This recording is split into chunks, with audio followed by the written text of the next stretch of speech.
I don't want reality. In the Ice Age, how much taxes did people pay?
It's a bold strategy, Cotton. Let's see if it pays off for him.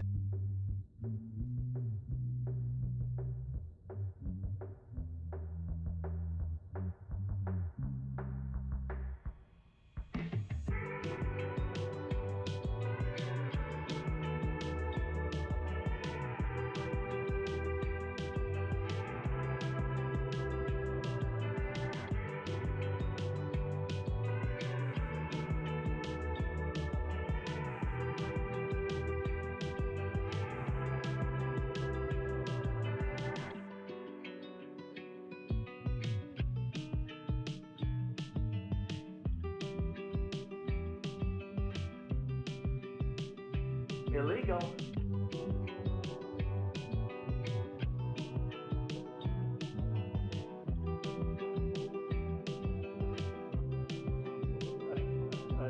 Zuckerbucks.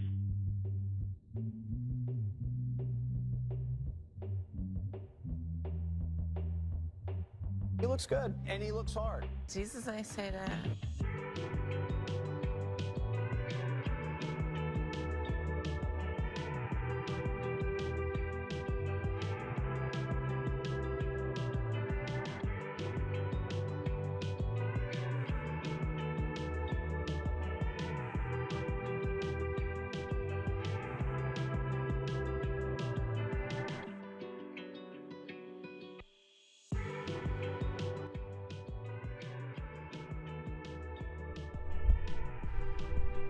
Well, it's great to see everybody showing up. Just about to get going here, so buckle up.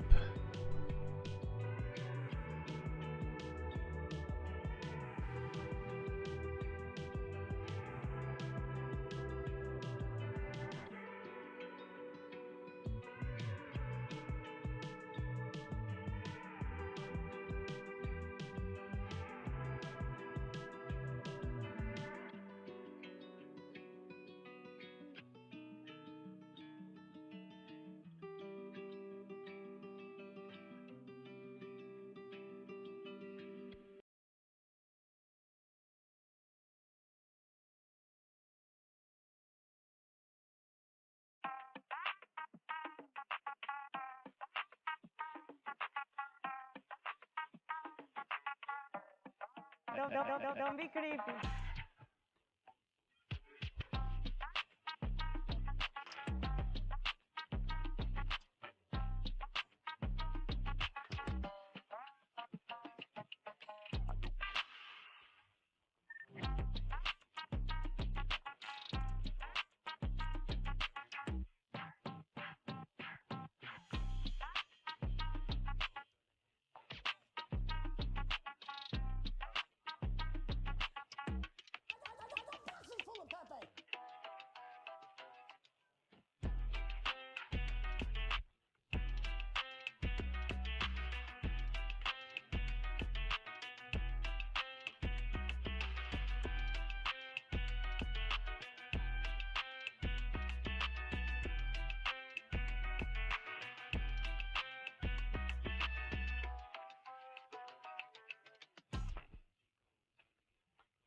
for Life.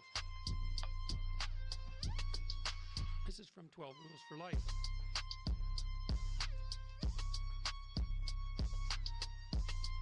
I'm not trying to ban anything. But you're not trying to ban any books. You said I'm trying to ban books. Are you trying to remove books from libraries? From public school libraries.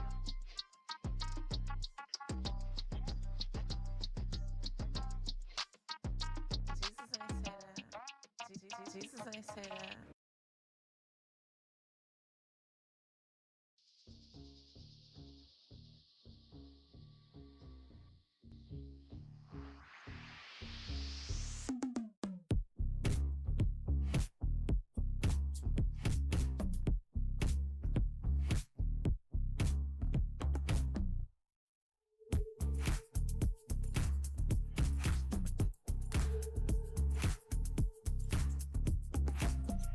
Not gonna do it. Wouldn't be prudent at this juncture.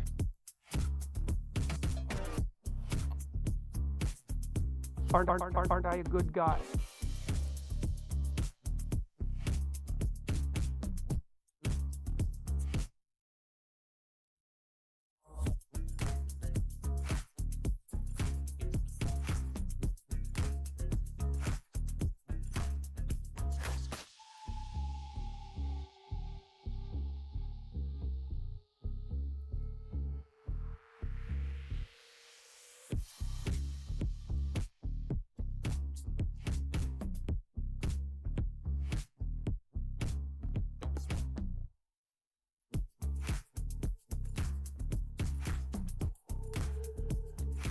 There's no point in you betraying your future self to gratify your present self.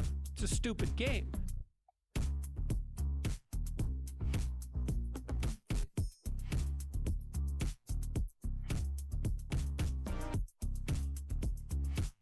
Arguably the greatest work of nonfiction of the 20th century.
Wait, was my mic not on?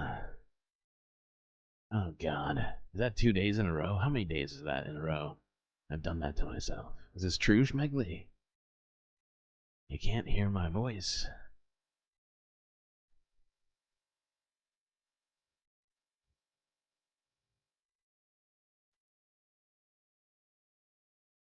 In case that first one didn't take, here I am, Streamlord. Time for the doom.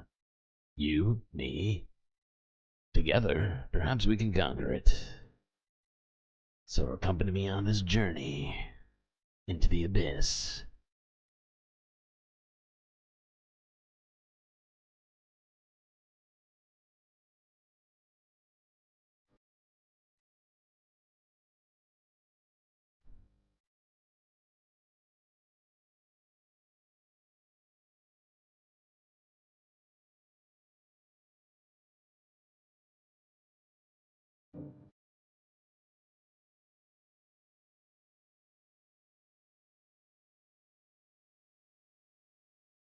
Oh, I forgot one thing. Give me 1 second.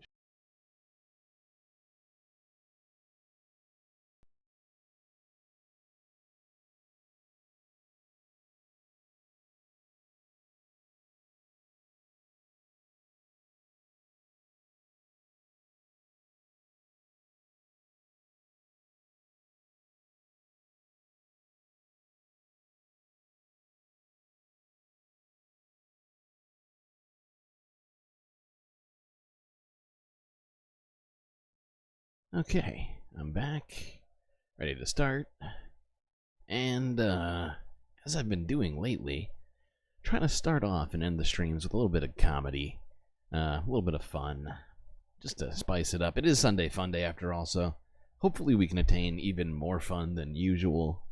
Fingers crossed.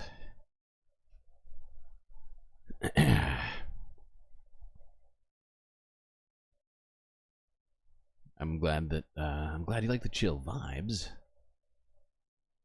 Perfect timing indeed. We are getting going. Let's start it off with this. This is Jordan Peterson versus Peter Jordanson.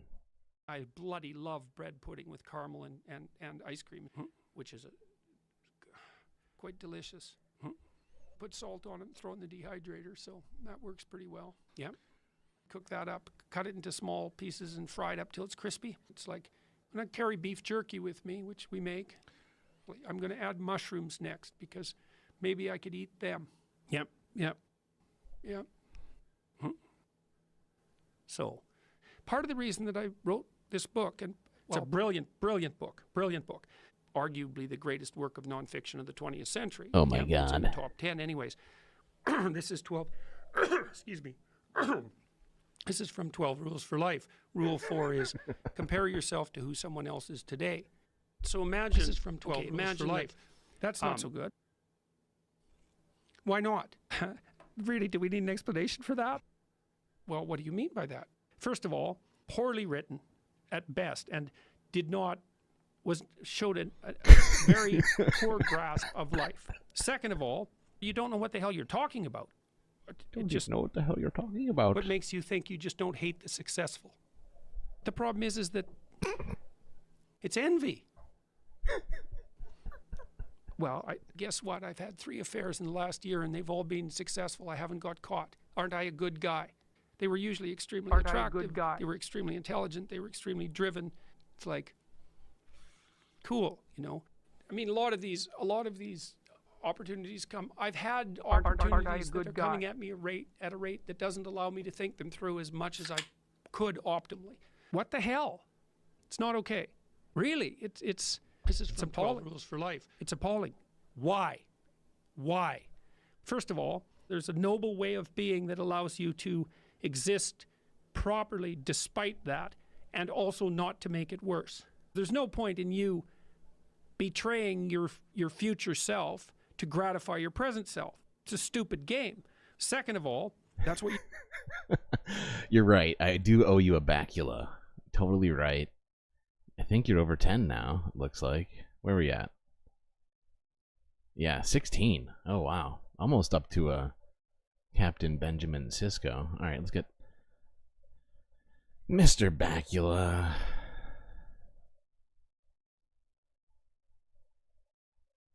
There you go. There's a bacula for you. With your wife, it's a reciprocal arrangement. Don't forget, kid, that what you're trying to do here is to be bright and chipper and entertaining and intelligent and sort of glitzy, and that's funny, and it's kind of cool, and it's interesting, and it's edgy, and all of that. It puts that facade of momentary charisma on you, and if you don't play that out, you actually fail. This is from 12 Rules for Life. There's heavy temptations to play those sorts of games. I understand that. But I decided a long time ago that I would rather not play that game. I think that it's possible that we could make the world better. No! What the hell are you doing? That's not what you're supposed to be doing.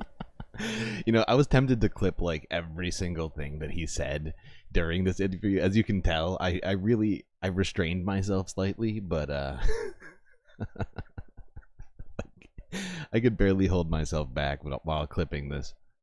First of all, some losers lose all the time, which is the side like you that occupy, one. no one invites you out, and all the women are rejecting you. Some losers lose all the time. That's brilliance. He's got the problem. It's not all the women. Well, the thing is, like most things, it's complicated. You know, so yeah, all the women are rejecting you. This one too. Right. It's you. And that there's just chance associated with that sometimes. What do we want to play that game? Yeah. This is a bad game. To hell with this. What are you going to do? I'm not going to help make it better. But someone as insufficient as you might be able to manage it. This is no time to whine about it. I'm not going to get all guilty and lose. I'm going to get all cruel and win. This is from How are you going to compete? And the answer is, you're not.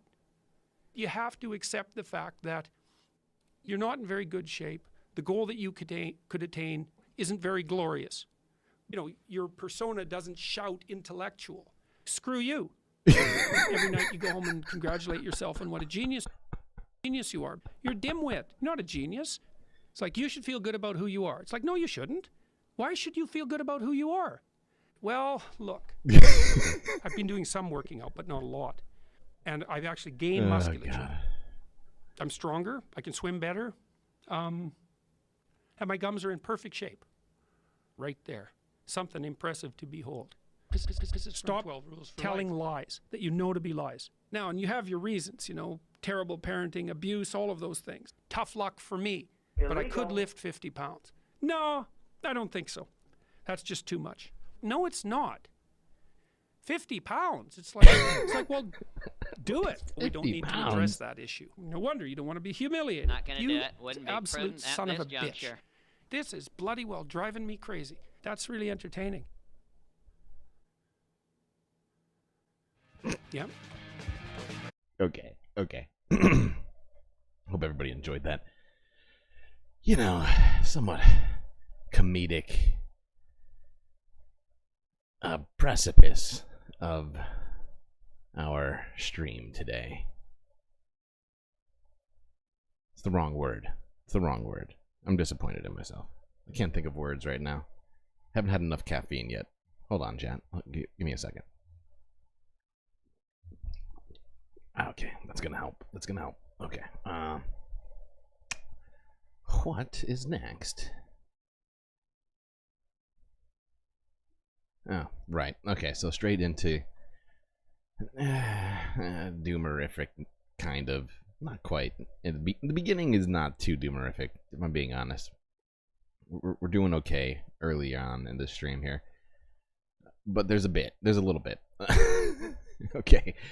So this is from 23 hours ago from ABC 7 New York. 19-year-old fatally shot at a party in Bayshore.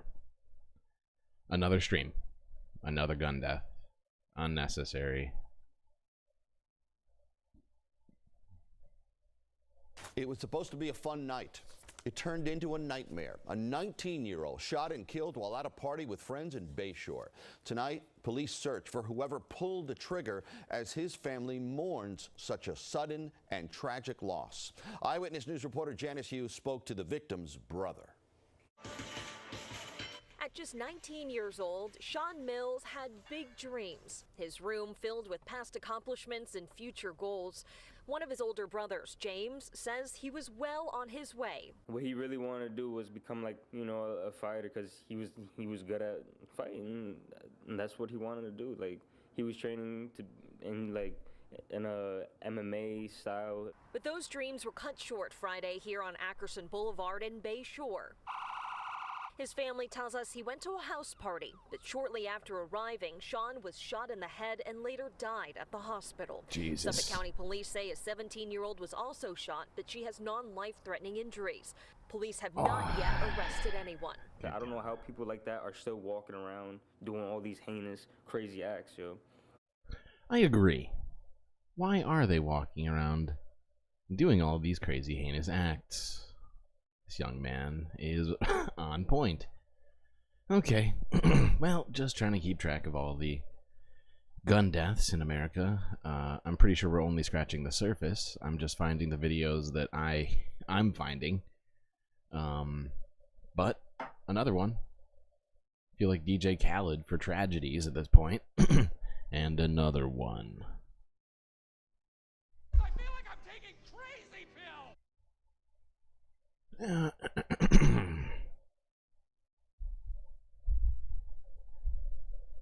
Anyway, trying to move away from that tragedy into a different situation. This is from around the same time, also from ABC7 New York, where heavy rain is causing a great deal of flooding in New Jersey.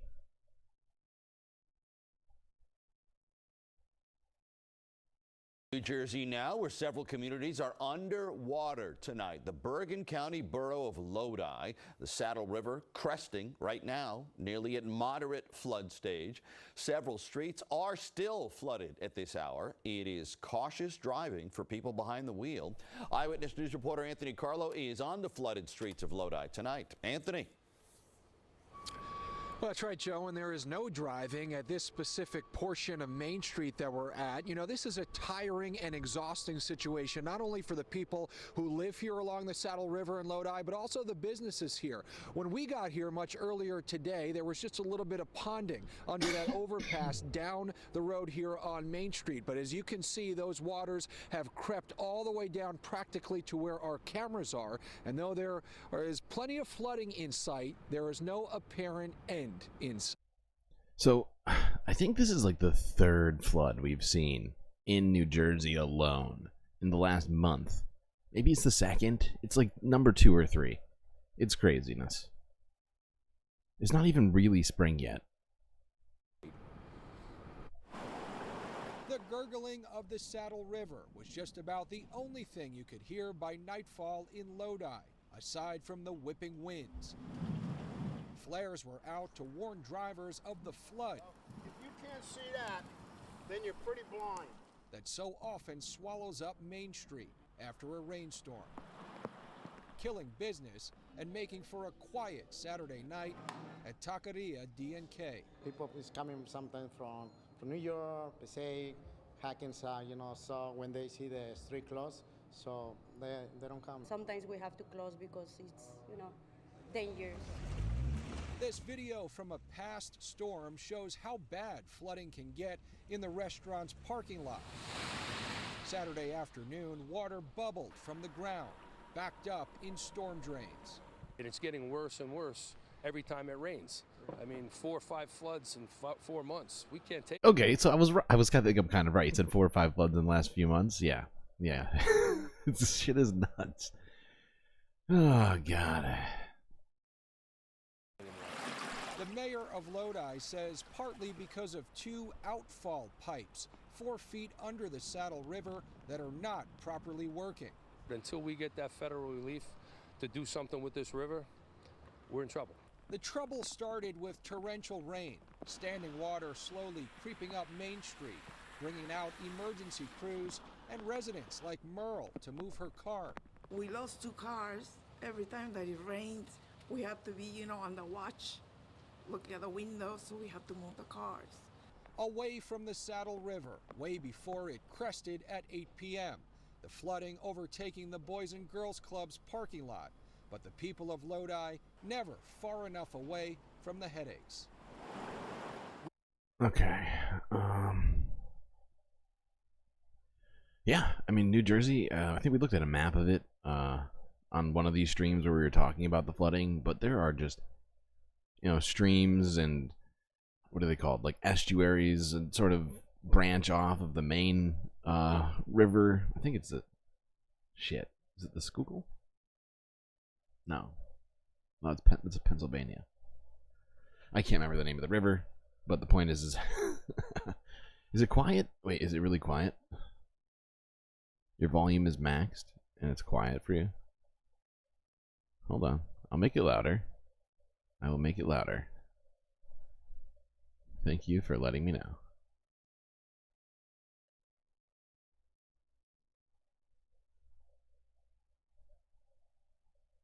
We're just going to watch a little bit more of the footage and yeah, then we're going to move on to some other stuff. News is a soggy Saturday for the entire tri-state region. We can see just how high the Darby Creek rose during that consistent rainfall we endured today. That caused concerns for potential flooding in those usual trouble spots, including local creeks and streams. We have live team coverage of Soul Life, you're being accused of being in top chat right now. today's dreary weather. Action News reporters Sharifa Jackson and Brianna Gallagher are keeping an eye on the potential for flooding. But we begin with meteorologist Brittany Boyer with an update on the conditions right now. Brittany. And what a start to the weekend it has been, and today is actually going to be a day for the record books here in Philadelphia. We picked up over 3 inches of rain, and at the airport today marked the wettest March day on record out of any day going back to the 1800s since records started here in Philadelphia. And to put into perspective how wet today was, we haven't had this much rain in a single day. I'm sorry. I just realized that somehow one of the videos that I had in here got deleted from my list, so it just went to a completely different video. So hold on, this is actually a video from ABC6 Philadelphia, where heavy rain caused flooding across Philadelphia, and this was at the exact same time. I think it's the same storm. Back in August of 2021. So it's been a while that we've had this much rain in such a short duration of time, and a lot of locations right on par with our forecast, 2 to 3 inches widespread. And you can see spots like Norristown, Wayne, also Lumberton, over 3 inches of rain. Mullica Hill, one of the top spots with close to 4 inches of rain. Thankfully tonight we're not dealing with any issues along any of our major rivers, but we do have a lot of ongoing flood warnings just because those streams and creeks are running high right now. So the Neshaminy Creek at Penns Park in Bucks County. Sorry, I'm just gonna move it forward. And I notice it's flooding around here, so I'm starting to get worried that lower on the hill is flooding a little bit. And then I see, I don't know if that's closed or open, so I may just risk it. I'm actually not going to wait. I think I'm going to go. Others like Alexis stuck in her crew. We're going to turn around and try a different road. Had second thoughts. We've been caught in a few bridges before, so we want to be careful because the last flood, we didn't make it. So we're not trying to do that again. And the rain didn't relent most of the afternoon. It just kept coming and coming. Flooding across Bucks County left more roads impassable. Crews closed the bridge off Rickards Road in Doylestown after the Pine Run River spilled over the road. Yeah, it's a great point, E-Rock. I think I said it like a couple streams ago as a joke. But if we could just get the water where people don't want it to the places where people do want the water, we'd solve a lot of problems. There's 2.2 billion people on the earth that are water insecure right now. Water continued to fall. PennDOT officials kept their eyes on the rising water all day. Whenever we know a big storm's coming in, we plan like we would like a snowstorm, except minus the plows. And despite the weather, people still trying to make the best of the day. The only thing dragging this King of Prussia resident out today, her birthday celebration. It's my 30th birthday, so no weather can stop me, No, right? Absolutely not. Day drinking all day. You know, I love about that the most. That's what I was waiting for, because it's just hilarious to me. This chick is clearly in the back seat of the car. She's already day drinking. And she's doing a TV interview on her 30th birthday drunk as fuck from the back seat of what I assume is her best friend's car. It was just so good. We're staying safe, but I'm getting drunk. Dirty 30, baby. Okay, what's next? What's next? This is an interesting piece that I found rather informative. This is from BBC News from 11 hours ago. Asking the question, will flying ever be sustainable?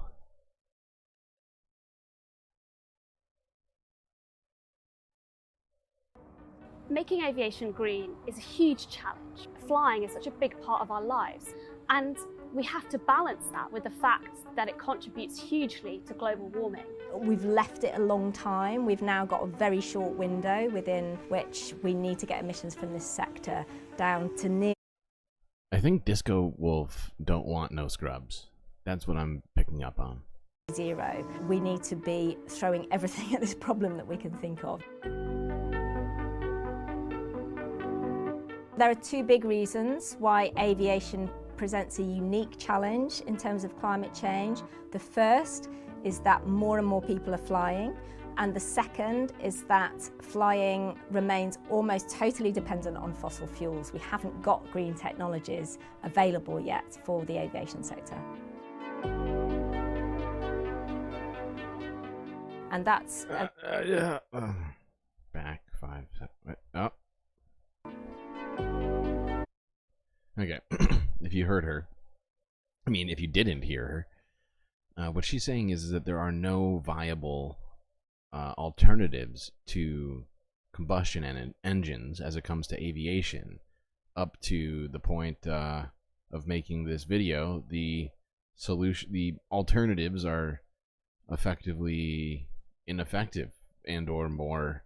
We'll let them go into it, but I paused it here so we could look at this figure, because in 2019, aviation produced 1 gigaton of CO2 emissions, which is a lot. I'm trying to remember. Hold on. Let me write this down. I think it's with 9 zeros. Hold on. Gigaton. 1 billion metric tons. So yeah, 9 zeros.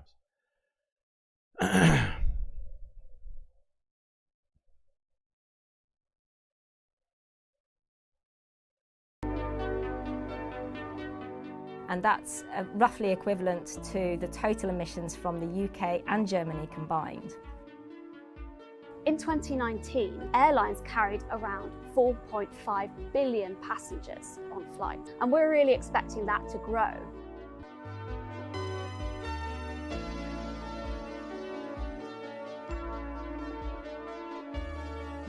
Globally, just 1% of the population, many of whom are frequent flyers, generate half of all emissions from the aviation sector.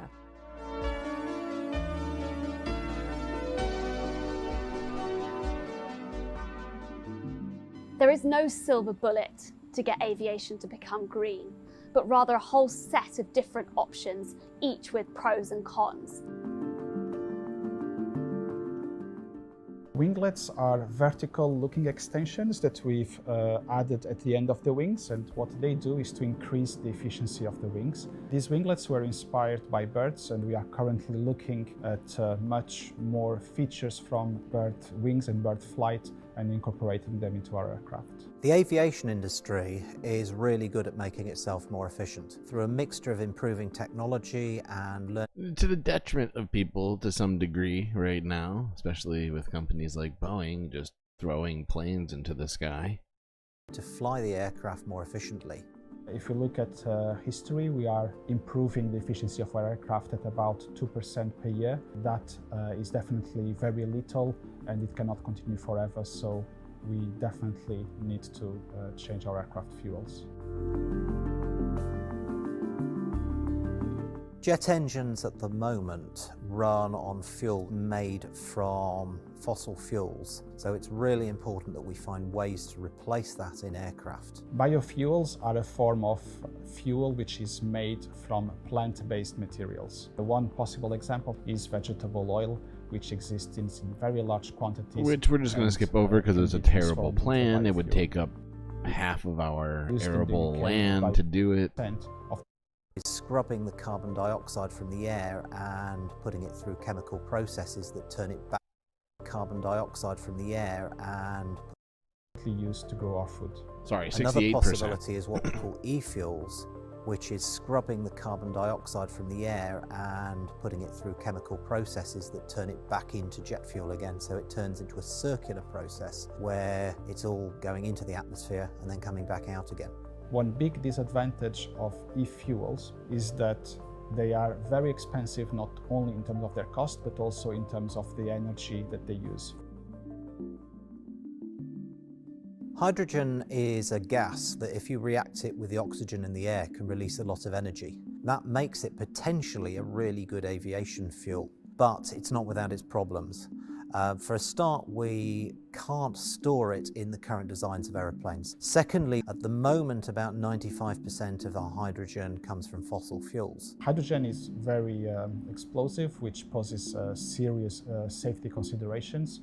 Designing, manufacturing and licensing hydrogen-powered aircraft is something that is bound to take decades and cost in the regions of tens of billions of pounds. Electric airplanes. So if you're hearing that, and I see some people in chat, I think, talking about hydrogen, that is not yet a viable alternative without completely redesigning planes, is what it sounds like, which would necessitate people like Boeing, who are trying to, you know, suck profits out of the industry rather than make planes safer and more efficient, to completely redesign planes and to take down their fleets of, you know, their multi-billion-dollar fleets of vehicles up there and replace them with different planes, essentially. And that sounds to me like the best alternative, honestly, to some degree.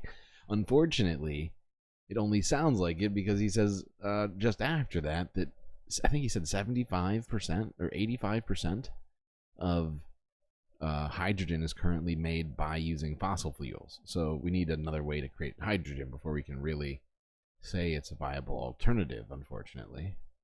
Are still incredibly rare. So I'm one of the very few people in the world who's had a chance to pilot an electric aeroplane.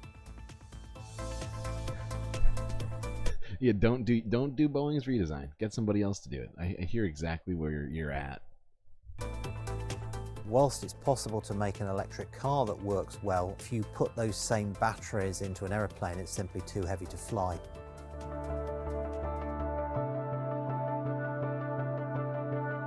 There's no doubt that it's going to take a lot of resources, particularly energy. It's going to cost a lot, and it's going to require a huge amount of effort from business and from government working together with the cooperation and support of the public.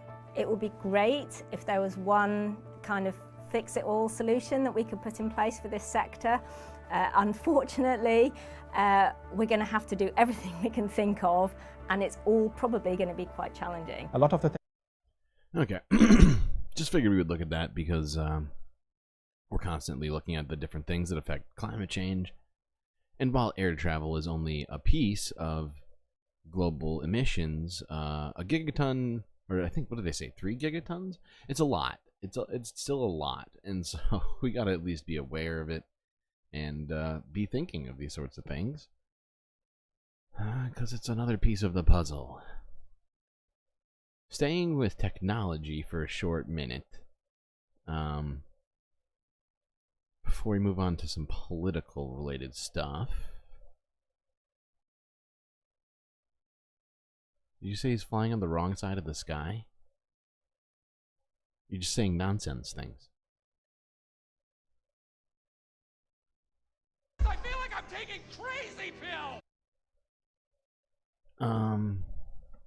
Let's watch this video here entitled "Why the $183 Billion Video Game Industry Can't Quit Microtransactions."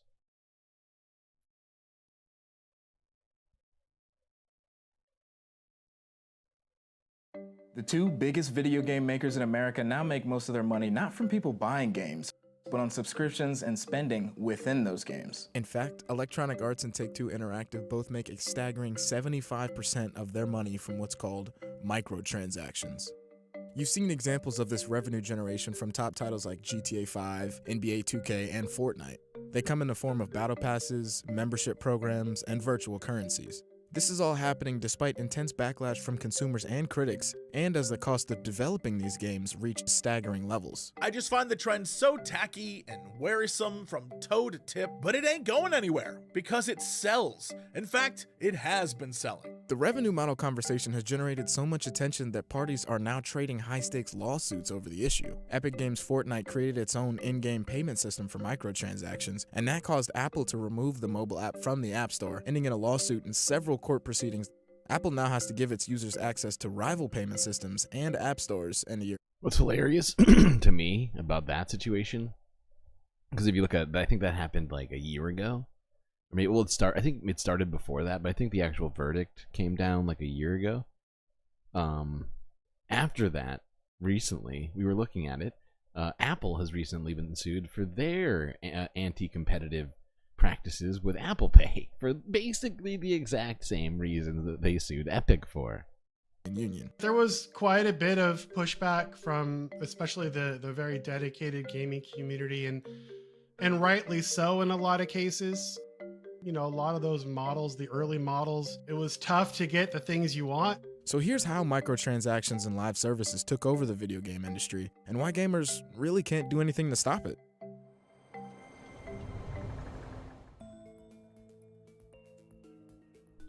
Microtransactions are any virtual transaction you make inside a video game that costs real money. In Take-Two's NBA 2K, you can purchase virtual currencies for various prices. Buying the Battle Pass in Fortnite each season, or approximately every 3 to 6 months, grants you new skins as well as the ability to purchase its own virtual currency, V-Bucks. The highest selling Oh yeah, no, totally. Yeah, and Baldur's Gate 3, absolutely, no microtransactions, was the right move. The idiots that are complacent with this are keeping it alive. If they stop buying it, it would be free again. Well, you have a point. Gotta start a revolution. Game of all time, GTA 5, allows gamers of GTA Online to purchase a GTA Plus membership for $5.99 a month. Prior to, say, 2012, you're looking at 98% or more of content spending being done physically. That all began to change when people started to get more connected, and that allowed publishers to do new and different things beyond just selling a disc, including, you know, not just digital downloads, but also things like subscription services. In 1971, the video game market was only the computer space arcade game and took in $1 billion in revenue. Fast forward to today, and the market's worth $183 billion with various platforms and thousands of games. Dang, dude, mobile and VR are making a crazy amount of money. Good God, look at this graph. That's per 1 year. $183 billion. Mobile gaming has played a massive part in the expansion of the industry. What's driven the growth of the gaming market has been the growth of smartphones. Now in 2023, you've got 80% of the world's population using a smartphone. So wow, so like using your mod privileges to ban people for using microtransactions. You know, we just have, 6 on GTA, of course.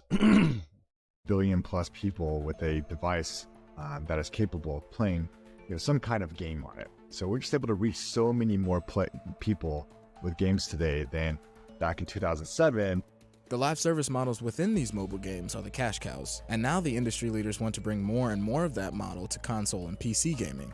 Live services refers to game publishers' work to continuously provide new content throughout the game's lifecycle, which popular titles like Fortnite, Apex Legends, and League of Legends have. 80-year-old white men who are worth billions are probably not playing mobile games, but their grandkids are. And when their grandkids are billionaires, they'll still be playing mobile games. Okay, that's enough of this one. But yeah, it's a great thing to be thinking about because it's completely changed over a very short period of time how games are sold to people, and it's questionable whether this micro payment system is even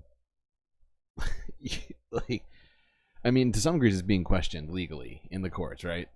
but it seems completely fucked. And in my opinion, it does feel like it ruins some games. Like, I've tried to play, and then you realize some people are, you know, getting advantages in the game by buying them, and it makes it less fun.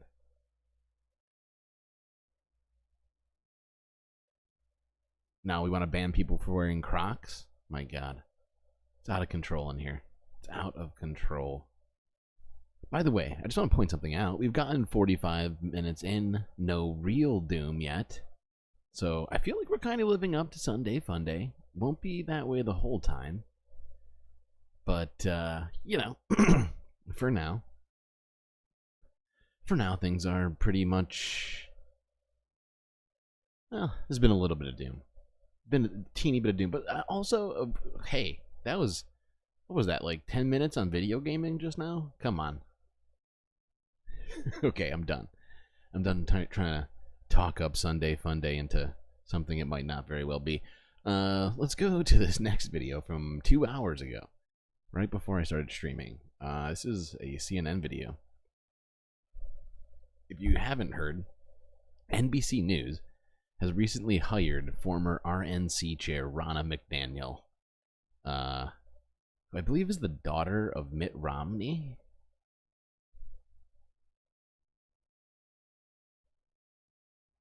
No, the niece of Mitt Romney. But yeah, where's Cisco? Do we have 20? Oh my God, we have 23. Where is Cisco? Great point. Great point. We're gonna get Cisco out. Don't worry. Let's just get to this next video. Then I'll do it on that. This is Chuck Todd of NBC News commenting on the hiring of RNC chair Ronna McDaniel to NBC News. Let's check it out. Yes, I'm seeing we have 20 likes. Former Republican... I'm seeing it.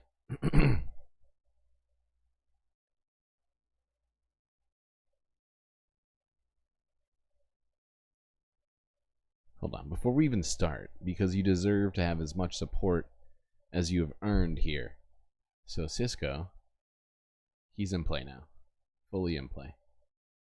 Okay. This is good. This is good. You're killing it right now. We're not even an hour in. Not even an hour in. Up to 25. My God. Whew, I see 26. I see 26. I'm looking at it right now. Okay, okay.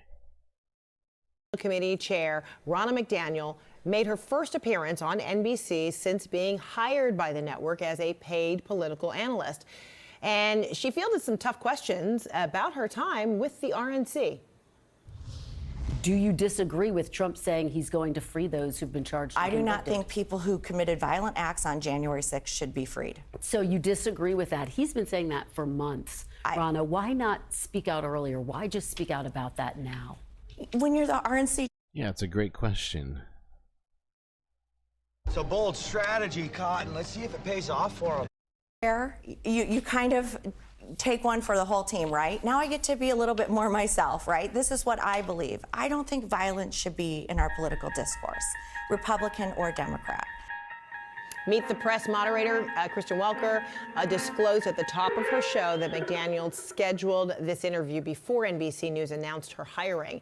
The show's former host, Chuck Todd, who is now the network's chief political analyst, well, he was on the invited panel today, and he didn't hold back, blasting the network's decision. Take a listen. Look, let me deal with the elephant in the room. Yeah. I think our bosses owe you an apology for putting you in this situation, because I don't know what to believe. She is now a paid contributor by NBC News. So I have no idea whether any answer she gave to you was because she didn't want to mess up her contract. She wants us to believe that she was speaking for the RNC when the RNC was paying for her. And look, there's a reason why there's a lot of journalists at NBC News uncomfortable with this, because many of our professional dealings with the RNC over the last 6 years have been met with gaslighting, have been met with character assassination. And I think up to that point, I agree with everything that's been said. And I have plenty of criticisms of both NBC and CNN, but in this case, I think that they are in fact right. And that hiring Ronna McDaniel to be a contributor on on NBC is absolutely insane. It really does make me feel I feel like I'm taking crazy pills. exactly like that. Okay. What's next? There's plenty more of this, but there's no reason for us to watch it all. It's really not necessary. Just getting out the important bits. This next couple videos we got here in front of us are both about good old AOC. This first one is brief run up to what the next interview is. The first one is actually just footage of AOC in Congress calling out Israel's genocide in Gaza. This is from Middle East Eye.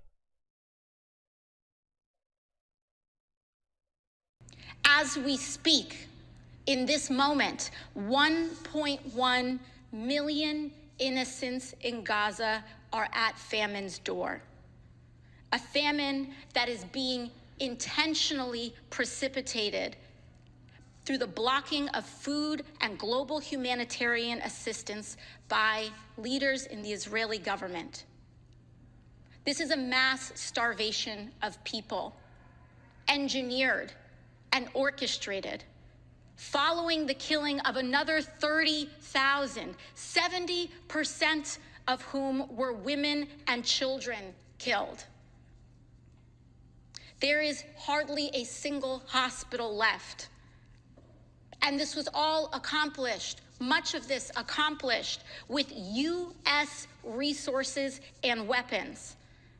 If you want to know what an unfolding genocide looks like, open your eyes. It looks like the forced famine of 1.1 million innocents. It looks like thousands of children eating grass as their bodies consume themselves while trucks of food are slowed and halted just miles away. It looks like good and decent people who do nothing, or too little, too late.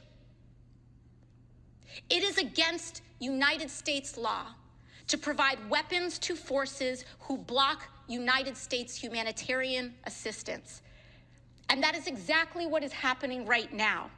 So much so that the president himself stated during the State of the Union that the United States must and will be building its own port to let aid through.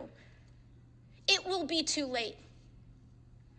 The time is now to force compliance with U.S. law and the standards of humanity, and fulfill our obligations to the American people to suspend the transfer of U.S. weapons to the Israeli government in order to stop and prevent further atrocity. Honoring our alliances does not mean facilitating mass killing. We cannot hide from our responsibility any longer. Blocking assistance from one's closest allies to starve 1 million people is not unintentional. She's gonna get one of these.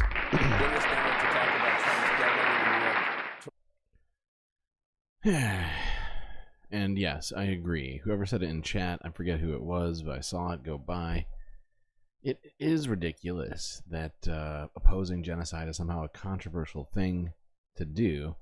And you've, in a way, fallen into my trap, as this next thing is a video from CNN.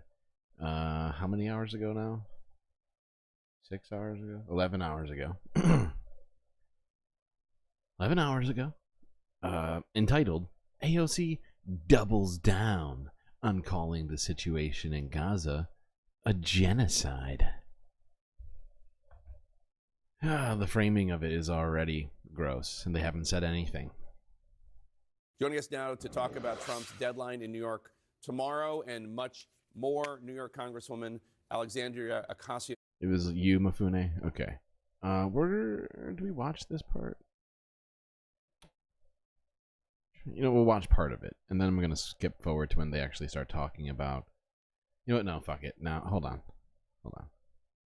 I'm going to skip forward.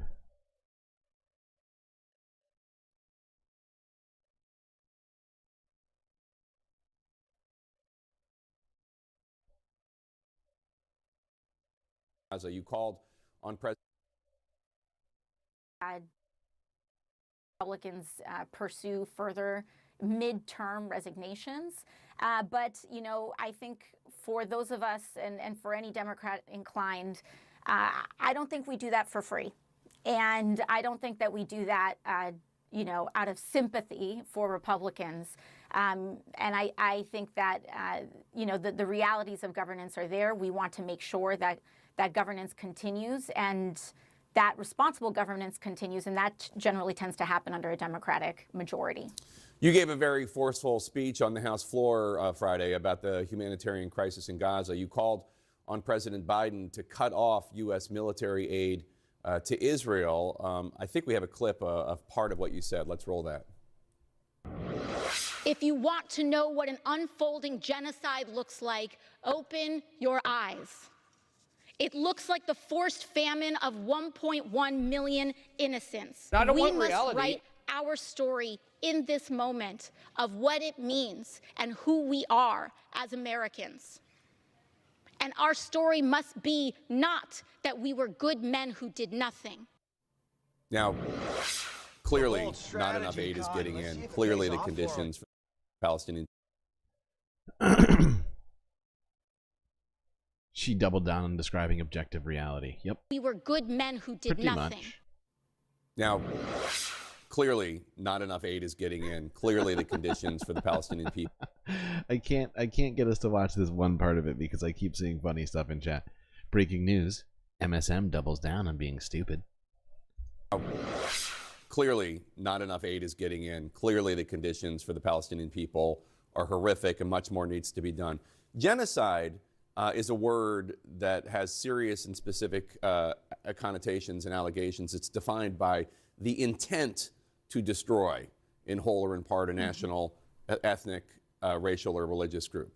So you, just to clarify here, you believe the Israeli military, the Israeli government are actively trying, they intend to destroy the Palestinian people and not... Oh my God, Jake, are you a reporter or are you just an idiot? What, have you done any actual research on this situation? Have you listened to anybody? Hold on. I think I'll check something because I have this weird feeling. No, he's a journalist apparently, according to this. Where did he go to school?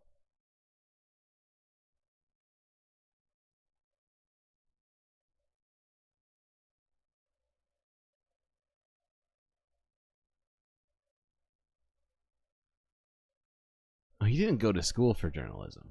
He went to school for history? He went to school for history? Get the fuck out. Get the fuck out, Jake.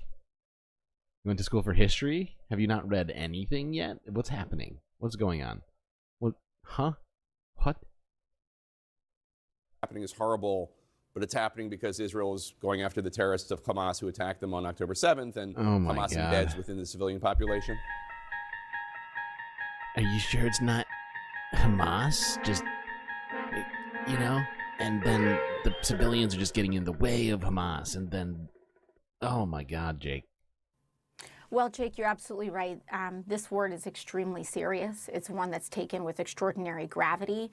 And to me, the threshold of intent is a high one. It is a serious one and is not one that is made lightly.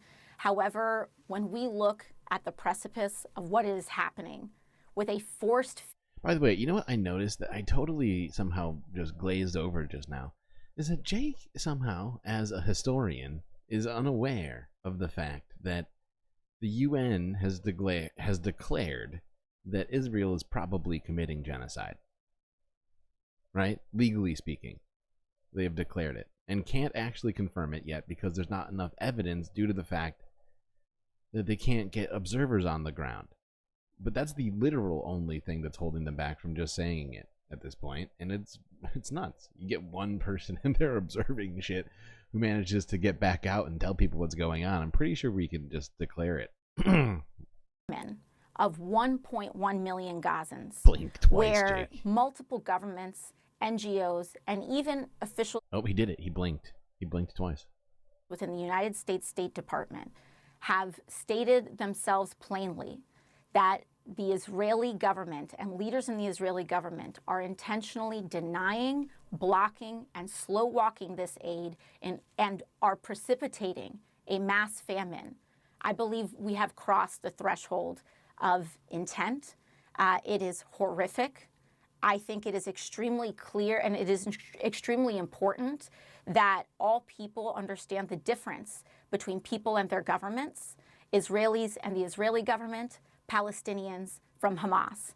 But what we are seeing here, I think, with a forced famine is beyond our ability to deny or explain away. There is no targeting of Hamas in precipitating a mass famine of 1 million people, half of whom are children. So I asked Israeli officials about your speech, and they say... Jake asked the Israelis about the speech. I wonder what they had to say. It was probably something smart, well thought out, definitely not racist, and full of insight. Let's hear. We are allowing hundreds of aid trucks into Gaza every single day. They're trying to increase those numbers. They have to inspect the cargo to make sure... They got to do it. They got to do it just because, you know, the people are dying, but it's more important that we make sure that there's no gasoline or batteries or like weapons, whatever is in there. You know, what else do they not want? Life-saving aid. No weapons are getting in, weapons that would be used by Hamas against the people of Israel. They also, Israeli officials also argue, this war could end tomorrow if Hamas freed the hostages and laid down the arms. Do you disagree? I do disagree, because when we are talking about famine, the actions of Hamas should not be tied to whether a 3-year-old can eat. The actions of Hamas do not justify forcing thousands, hundreds of thousands of people to eat grass as their bodies consume themselves. Yeah. We and the Israeli government has a right to go after Hamas, but we are talking about a population of millions of innocent Palestinians. We are talking about collective punishment, which is injustifiable, and the excuses. Jake, I'm not even sure Jake's actually alive inside. He seems to be completely just gross, dude. The way he framed the whole thing is perfectly in line with the old Hasbro. Okay.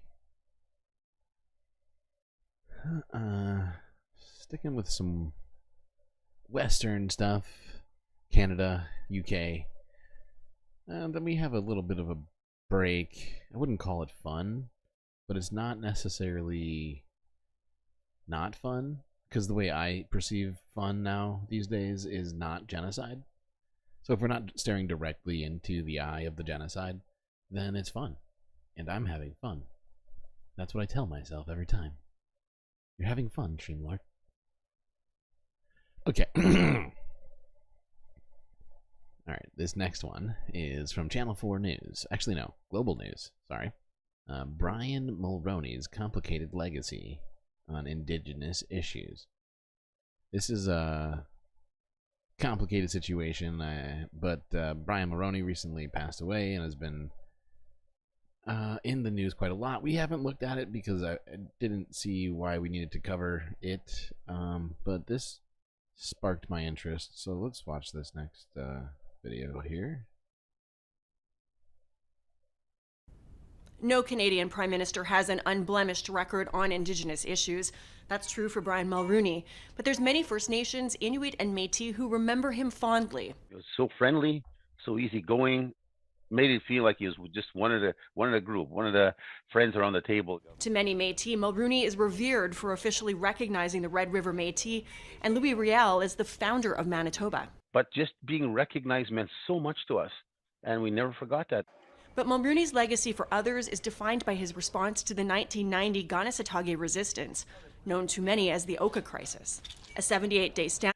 Now, just as a reminder, and I still don't fully understand the situation, but the Métis is another name for the Nunatukovut, who we were talking about previously, who are currently in some sort of a dispute with the Innu and Inuit nations over land and actual and whether or not they're actually indigenous. It's complicated, and I certainly don't understand the whole thing, but just for context, I figured I would throw that out there because I almost forgot about it. Off near Montreal between Kanesatake land defenders and the Quebec government over a golf course expansion on Mohawk territory. Canadians need to understand that the events of the summer of 1990 were a major watershed in Indigenous settler relations. Tensions boiled over with the killing of a Quebec provincial police officer during a morning raid. Hundreds of Mohawk civilians were injured. Eventually, the army was called in, the project was cancelled, and the land was purchased by the federal government. He sort of used the Oka crisis as a way to flex his muscle. Is it? Okay. Okay, Schmegley's telling me something that I somehow in my research I couldn't figure out. And you're saying it's people who are mixed, French and Indigenous ancestry. Okay. I see. That's interesting. Thank you for enlightening me to that. I'm still trying to do more research on it, honestly. It's something as an American, I don't understand as much of the Indigenous history of Canada as I do America. So I do appreciate it when people such as yourself help me to understand further. And also, I think, to intimidate Indigenous land defenders to teach them a lesson that Canada is still a colonial country and the colonizers are still in control. That's in contrast to how Mulrooney may have been perceived on the world stage, standing up for the oppressed and against apartheid. I think a lot of people around the world thought, is this Canada, the peaceful, tolerant, multicultural country? You can't uphold that image internationally and be sending the army to resolve a dispute that could be dealt with diplomatically. After Oka, Mulrooney established the Royal Commission on Aboriginal People to improve the lives of Indigenous people and Canada's relationship with them. Mulrooney saw it as a political play to make it look like he was doing something, knowing full well that he, given the popularity polls at the time, knowing full well that he wouldn't be in charge when the Royal Commission finally releases its report in 1996, which he wasn't, right? That report, though, signaled that Canada's relationship with Indigenous people needed to change. It offered a blueprint, I think. Much of the Truth and Reconciliation Commission's recommendations are packaged RCAP recommendations. So it provides this sort of blueprint for moving Canada and Indigenous people together. Mulrooney also paved the way for changing Canada's north. He spent years negotiating the terms for the creation of Nunavut with territorial leaders, signing it into being one of his last acts as Prime Minister. Okay. That's about all we needed to see of that. I appreciate the context added by chat.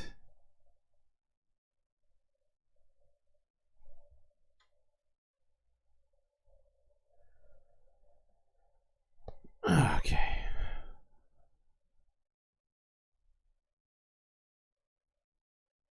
It's like a French version of mestizo in Spanish. What is mestizo? I don't know that one either.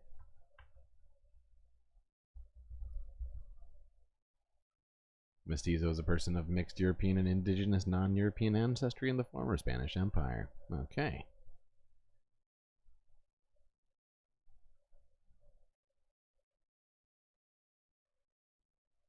What are we doing next? Did that. Oh, okay. Yeah.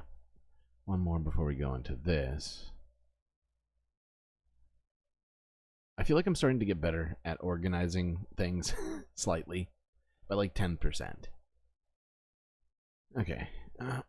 This next one is is kind of interesting to me. It relates to climate and environmental policy, not in America, but has implications in the sense of how maybe we should be thinking about things. But this is from Channel 4 News. Lake Windermere, why swimmer health could be at risk in World Heritage waters. The scandal of what's in the water has raised another question.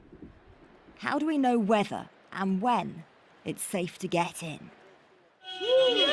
And so to Windermere. Every week, the protesters and their poo placards are outside the offices of United Utilities. The water company is one of Windermere's biggest polluters. On their posters, though, they've opted for different stats. Knowing what you now know, would you swim in that lake? Never. No, I wouldn't. Plenty do, though, and Windermere sells itself as one of the best places in the world for wild swimming and water sports. But the campaigner Matt Staniak, who started the weekly protests, is questioning the system used for testing. So this actually isn't the ocean, if you didn't catch it. This is Lake Windermere, which is the longest. Is it the longest or largest? It's one of the two. It's one of the biggest lakes in Britain. And rating bathing water. I personally see it as a propaganda tool. Windermere's bathing water quality is excellent. No need to worry. To say it's excellent is not representative, or it's not actually truthful as to what is happening on the ground. And in recent years, this is what they've been seeing. The water, luminous green, caused by a bacteria that can be toxic. But it's not tested for as part of the bathing water rating system, a system that is dictated by law. The Environment Agency says warning signs are used for algal blooms, insisting they are absolutely committed to improving Windermere's water quality. They say the suggestion the bathing water classification is about anything other than clear, reliable advice is nonsense. A freshwater lake, a river and a coastline here in the UK have very different pressures, and as such the legislation needs to be adapted to each one of these different pressures. So for Windermere, I would want to see a specific monitoring regime that definitely takes cyanobacteria and blue-green algae into consideration, for there to be proactive monitoring which then can dictate management of the area and ensure that people can swim safe. At Windermere's 4 bathing sites, the water's tested for 2 kinds of fecal bacteria about once a week between May and September. Based on those results, Windermere's sites are classed as excellent. But there have also been water quality tests as part of the Big Windermere survey. They've taken samples from more than 100 sites, and they test for more things, though only every 3 months. Oh. Their results for last summer showed 34% of sites had elevated It's a bold strategy, Cotton. Let's see if it pays off for them. levels of bacteria, while just 3% of shoreline sites met the standards for good levels of phosphorus, which can 3%. That seems bad. To blue-green algal blooms. The Big Windermere results don't contradict the data used to rate the bathing water, if you compare like with like, and only for a few months of the year. But of course, people don't just swim here in the summer. They're swimming all year round. And they're not only using 4 relatively small sites within this vast lake. Which is what... Okay. So yeah, and they go into it further, to some detail, honestly.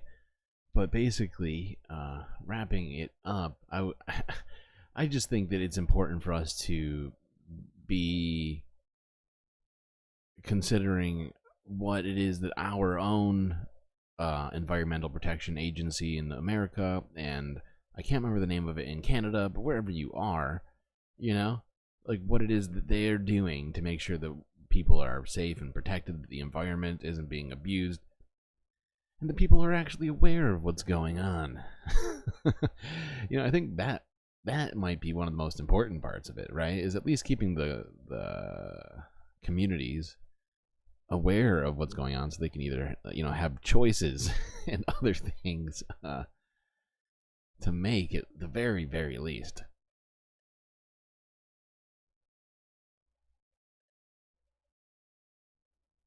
I know the Great Lakes have had a bunch of issues like this and whatnot. We're not going to be looking at all that today. Got a bunch of different things today. But that crossed my desk here at the Galactic News Network and felt I should look at it. Do I take a break now or after? Where are we at? A minute 17? Oh, we're good. An hour 17. No break. Not yet. Got a lot to look at here. This is a 2-part documentary that is literally an hour and a half. We're not going to watch the whole fucking thing, so don't worry. We're going to watch portions of it. This is from Al Jazeera English from 5 and 3 days ago, respectively,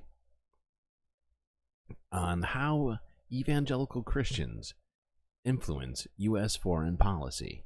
Felt like a great way for us to segue between Western and American-centric news over to global news. So let's take a peek at this first one.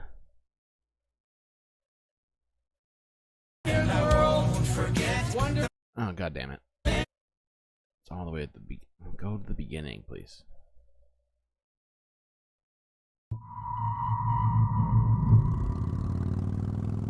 Heavenly Father, may the blood of Christ cleanse me. Firing off decoy flares to avoid... Thank you. Oh shit, this is way louder than I remember it being. I was listening on my other headphones. Maybe I should start listening to these on these headphones. Just, maybe that would help. Okay, hold on. I got a couple of spots I think I got written down somewhere. If I can manage to find them. Where should we? Actually, is this the same one? I'm thinking of the second one. You know what? We're going to continue watching this right now. It's the second one where I have spots that I really wanted to... I already know where I'm going to end this. Okay, sorry, chat. Sorry, chat, I got ahead of myself. Back to it. How many likes do we have right now? 28. We're 2 away. We're 2 away from 30. You could be getting another emotional support character up in here. What's bugging me is his shoulder. What if I do this?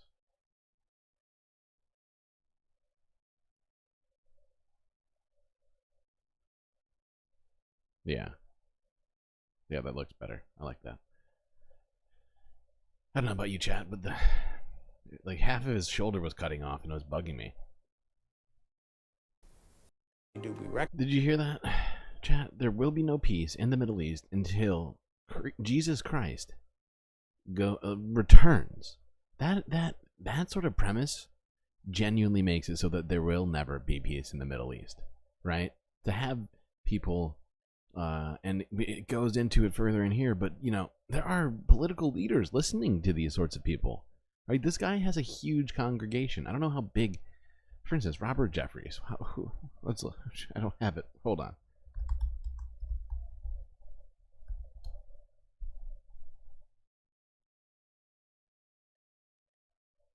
He has a 14,000 member church that is put online for millions of people to watch.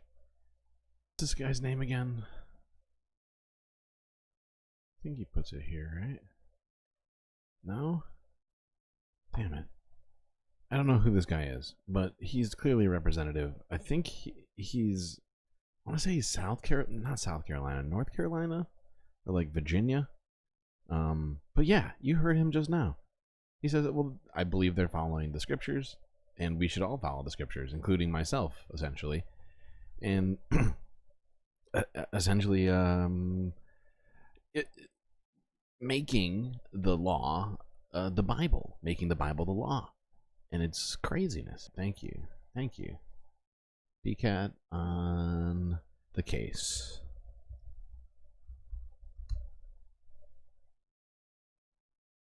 Tennessee. Now I know why you're so familiar with him. Either way, I do appreciate that. It appears that Tim Burchett here is the U.S. representative for Tennessee's 2nd Congressional District, based in Knoxville, serving since 2019. Formerly mayor of Knox County, and is an idiot who thinks that the Bible should run our government. Hold a second. Pete Sessions? Is he related to Jeff Sessions? It can't possibly be a coincidence, right? Am I losing it, chat? It can't possibly be a coincidence that there's a Republican representative. Whoa. What in the fuck? What the hell just happened? Hold on, chat. We are under attack. Just kidding. But, what the fuck? What did I just press? Why? Well, okay, that's helpful to me. Thanks so much. I guess I gotta quit my browser and restart it, because that's good, because I have a bunch of stuff saved as well that I was hoping to go back to. Let's hope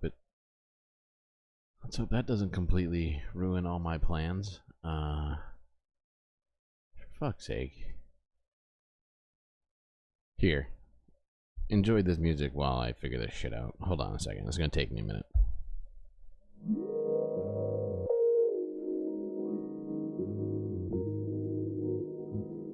Son of a bitch. Why? Why must you foil me?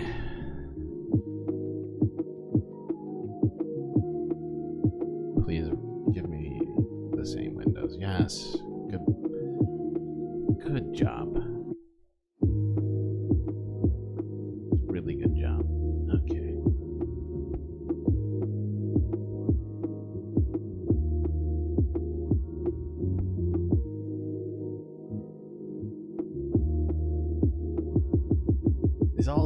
This is Pete Sessions' fault, okay? I was searching for him to make a joke about how Republican politics is a bit incestuous.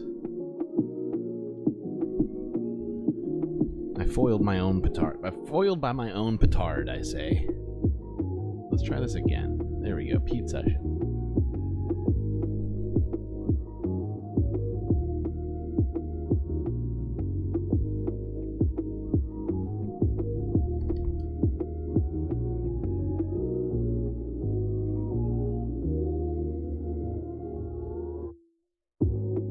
Somehow they're not related. I'm not entirely sure how that's possible. Two dudes named Sessions, both Republican psychos, but hey, I guess there's been crazier things.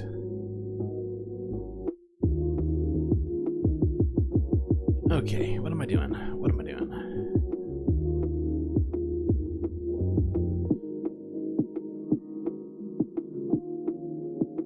Better than being hoisted by my own petard? So true. So true. PB, you couldn't be more right about that. That sounds uncomfortable, if you ask me. Let me see. Is this,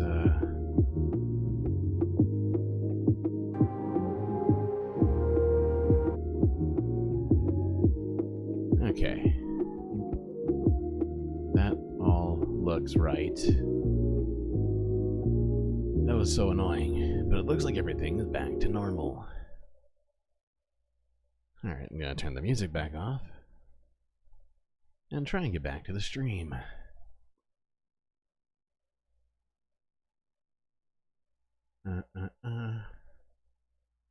Okay, there's like another 20-30 minutes of this. First part of this documentary. We've got more to look at, so... due to that fact, we're going to go to the second part of this documentary. If you want to watch the whole fucking thing in totality, I don't blame you. It's very concerning. It's at Al Jazeera, Why Evangelical Christians Influence U.S. Foreign Policy in the Middle East. Where are we going now? Wait, do we have 30 likes now? 29. We're one like away from 30, folks. Somebody in chat must have some ability to affect this for all of everyone here right now, and be able to earn chat a third emotional support character. And it's really sad for me to see this happening, because it's a wasted opportunity for everybody, you know? I'm not trying to single anybody out. You don't have to tell us that it was you, but just look to see if your thumbs have somehow been misguided and or gone unused. Anyway, let's move it forward. Who's hiding a like up their sleeves? Yes, who's the magician with the With the ardent like. Ardent? No, I don't think that's the right word. What am I thinking of? The... Fuck. It's a word like ardent. Errant. Errant like. Who's got the errant like sitting in their back pocket? Okay. Part 2. Same documentary. Probably have to set this up. That's 30. That's 30. I see the 30. Before we even get moving, I see the 30. So, as I respect the individual who's chosen to like the stream for everyone else, chat, let's go to that third character. Now, I've taken down Neo because, unfortunately, it's been pointed out to me that Neo is neither relating to space or time travel. Although I do like a little Keanu in here, but we're gonna have to replace Keanu with somebody else. So we got 2 choices. So in chat, give me a 1 or a 2. From Morty, from Rick and Morty, we'll get a 1, and Doc Brown from Back to the Future, give me a 2.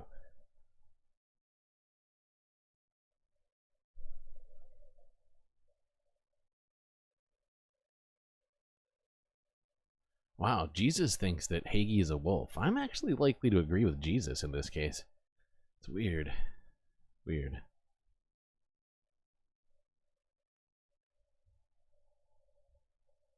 Ones for Morty, 2s for Doc Brown.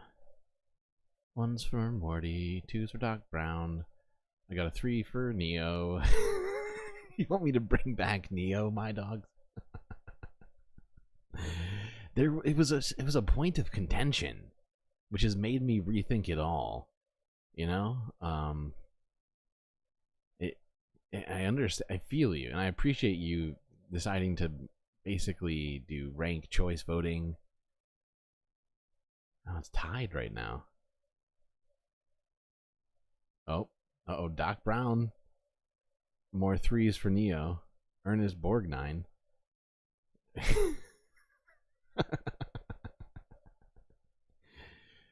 Oh, chat. Okay, I think it's decided. I think it would appear Doc Brown has won. There is no option 5. Ernest Borgnine is not in the running, and Neo with second place over Morty somehow, even though he wasn't in the running, which makes me think we have to bring back Neo now, which is throwing me off. Okay, but we're gonna give you some Doc Brown. So here we go. Doc Brown, 30 likes. Okay, Doc, help us get through all this. All right, I just realized I didn't set myself up. I was too focused on the vote. I saw the vote and I completely forgot about being a Streamlord and setting us up for things. So here we go.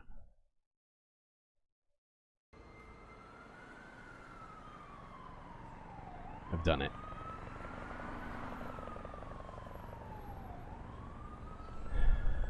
Wait, Moanob, you missed what the vote was about? The vote was about what emotional support character chat wanted to be put up.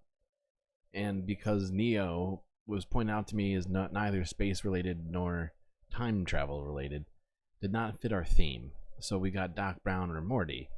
But I wish I had known that people weren't here for if a certain criteria. Okay, so you agree that Starbuck is a certified badass. See, that's my point. Is if we're gonna pick any, and I've seen enough star-based, space-based, and time travel-based television and/or film. I hands down, I gotta go Starbuck versus Adama, 100% every time.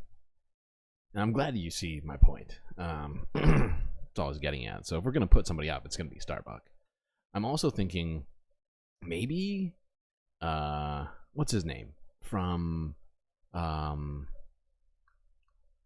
anime shit, not Ghost in the Shell, god damn it. Oh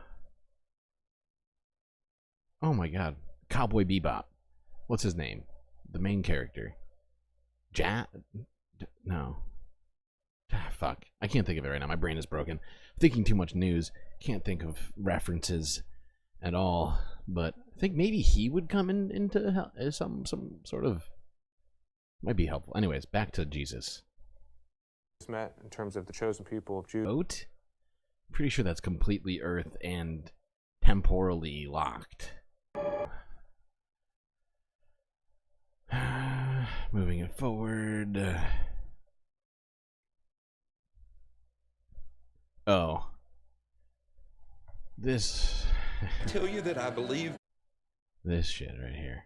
So you know how Republicans, right-wingers are always crying, screaming, having tantrums about and or over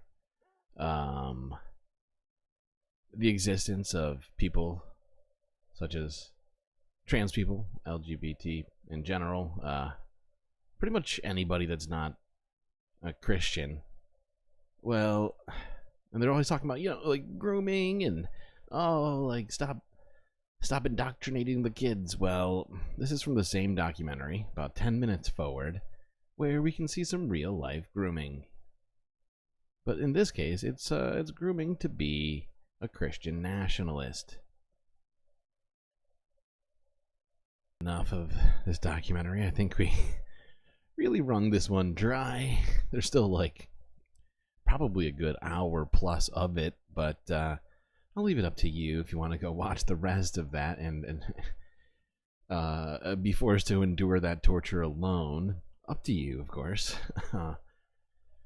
Actually, what time is it? How long did that take? Okay, this is perfect timing, actually. Okay, Chad, this is happening. I'm so sorry. I am so sorry.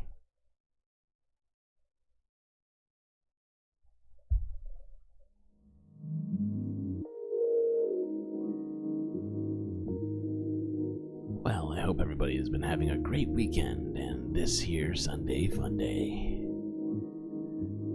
I gotta take a quick break here on the space station, tend to a couple of things, maybe use the facilities, and I'll be right back. If you've been enjoying the content and you haven't subscribed yet, well, what the heck are you doing? Hit that subscribe button, it really helps me out.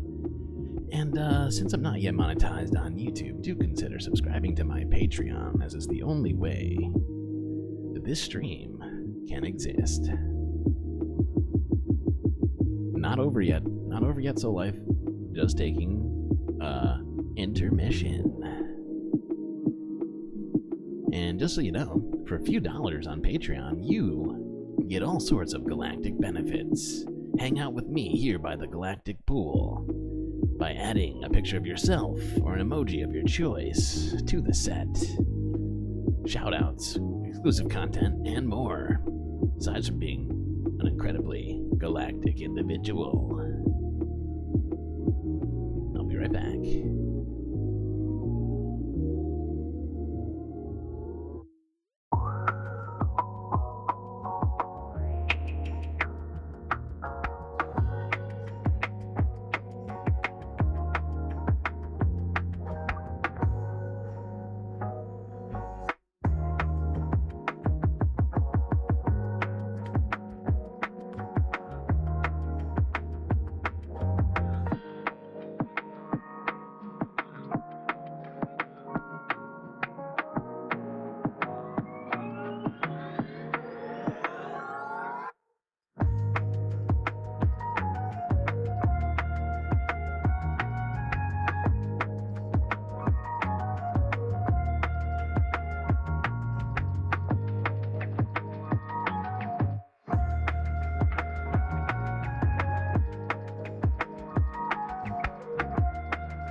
Okay, chat, I am back.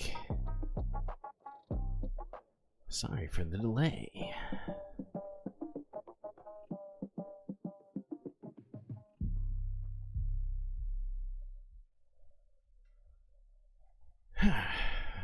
Refreshed, ready to get back to it. Well, if you hadn't figured it out, we're about to go global. And we're going to start it off here in Ukraine. This is from 2 days ago. Somehow I missed this story. Actually, I don't think I actually missed it. I think I saw it, but then didn't add it for whatever reason. I just had too much stuff on my plate. This is from 2 days ago, before the attack in Moscow. This was Al Jazeera. Ukraine energy facilities attacked. Hydroelectric dam and power station targeted. Hey, what's happening? Left-handed people? What are we talking about? Yes, thank you. Thank you. It's good to be back. Getting right back to it. Let's do it. Ukraine. Firing off decoy flares to avoid interception, a Russian missile hits a hydroelectric dam and power station in Zaporizhia. The air attacks were aimed at Ukraine's critical energy infrastructure. Around a dozen missiles were fired at Zaporizhia alone. There were a lot of explosions after the first one. I had only one goal: to ensure my child was alive. I rescued him from the rubble. You got sent back 13 minutes behind. Good God, good for Gabby. Well, luckily I just spent like 5 minutes on break. Should help. 150 drones and missiles in total that came in waves. From Kharkiv in the northeast, where large parts of the city had power cuts, affecting water supplies and forcing people to use emergency generators. It's for the generator to keep water pumping and also to keep my business going somehow. To the central western region of Khmelnytsky, reports of damage and casualties were soon coming in from all parts of the country in the biggest attack of its kind on Ukraine's energy system in more than 2 years of war. The question for many people here is why now? Ukraine had been expecting a repeat of last winter's attacks on power stations in an apparent attempt by Moscow to freeze the population into submission, but spring is already arriving. And this escalation comes just a day after Kyiv was the target of the biggest missile attack in a month and a half. Air defenses cited a 100% success rate, with Ukrainian President Volodymyr Zelensky calling for more of the sophisticated Patriot batteries that defend the capital to be supplied for the rest of the country. Oh, wait a second. Do I not have this other video on here? Oh, boy. Thought I was doing my job good today. I fucked up. Well, we'll fix it when we come to it. This next one is from a day ago. Putin vows revenge as Russians mourn dozens of victims. This is in relation to the attack on the oh shit, what's it called? The music concert center in Moscow. Starts with a C. I can't remember the name of it for some reason. The scene the morning after one of the worst attacks by an armed group in Russia's recent history. Emotions are running high as Russians come to terms with what happened, including those who survived. They started to shoot in our direction. They shot people and threw petrol bombs. People were panicking and so scared. Only now I understand how lucky I am. It is so terrible what's happened here. I really can't comprehend this. It is an ugly act of terror. They're animals. Heavy security and checkpoints now surround the suburban area about 20 kilometers northwest of the center of Moscow.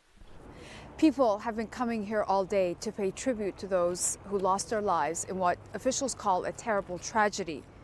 The task of recovering the dead is expected to continue for the next few days, as will the mourning of the families of the victims, along with the rest of the country. Okay. Now moving on to more current stuff. This was from 9 hours ago. Reuters. Russia launches major airstrike on Ukraine.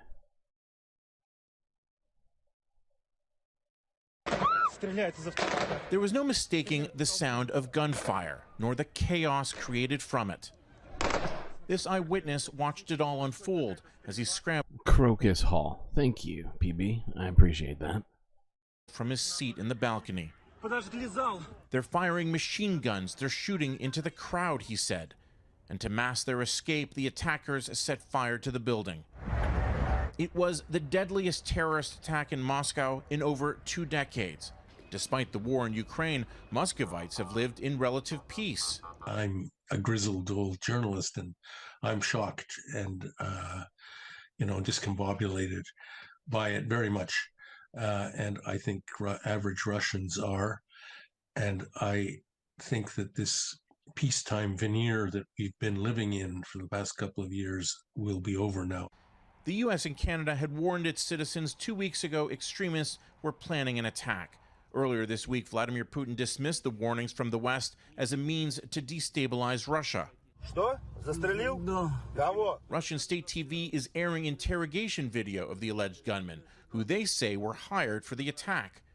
And Russian officials say the gunmen were headed for the Ukrainian border, adding grist to the Russian narrative Ukraine was behind the massacre. This despite emphatic denials from Ukraine and the Islamic State claiming responsibility. Yep. So it would appear that Vladimir Putin is going to try and use this attack to his benefit as much as possible and attempt to blame Ukraine for it happening. Not shocking to hear, and there was some allusion to that yesterday, but now even more has come out from that. This is from... Actually, I'm going to skip this one. Go to the next one. This is from 3 hours ago. Moscow terror attack. Injured suspects appear in court accused of killing 137 people. By the way, these guys look fucked up. They look like they got their asses kicked in prison. The one guy, I think, has something sticking out of his head that they have, like, covered with something. It might just be a bandage that's falling off, but it looks like it's, like, draped over, like, a freaking spike in his head. It looks fucked up. So, just a warning. It's very brief, but...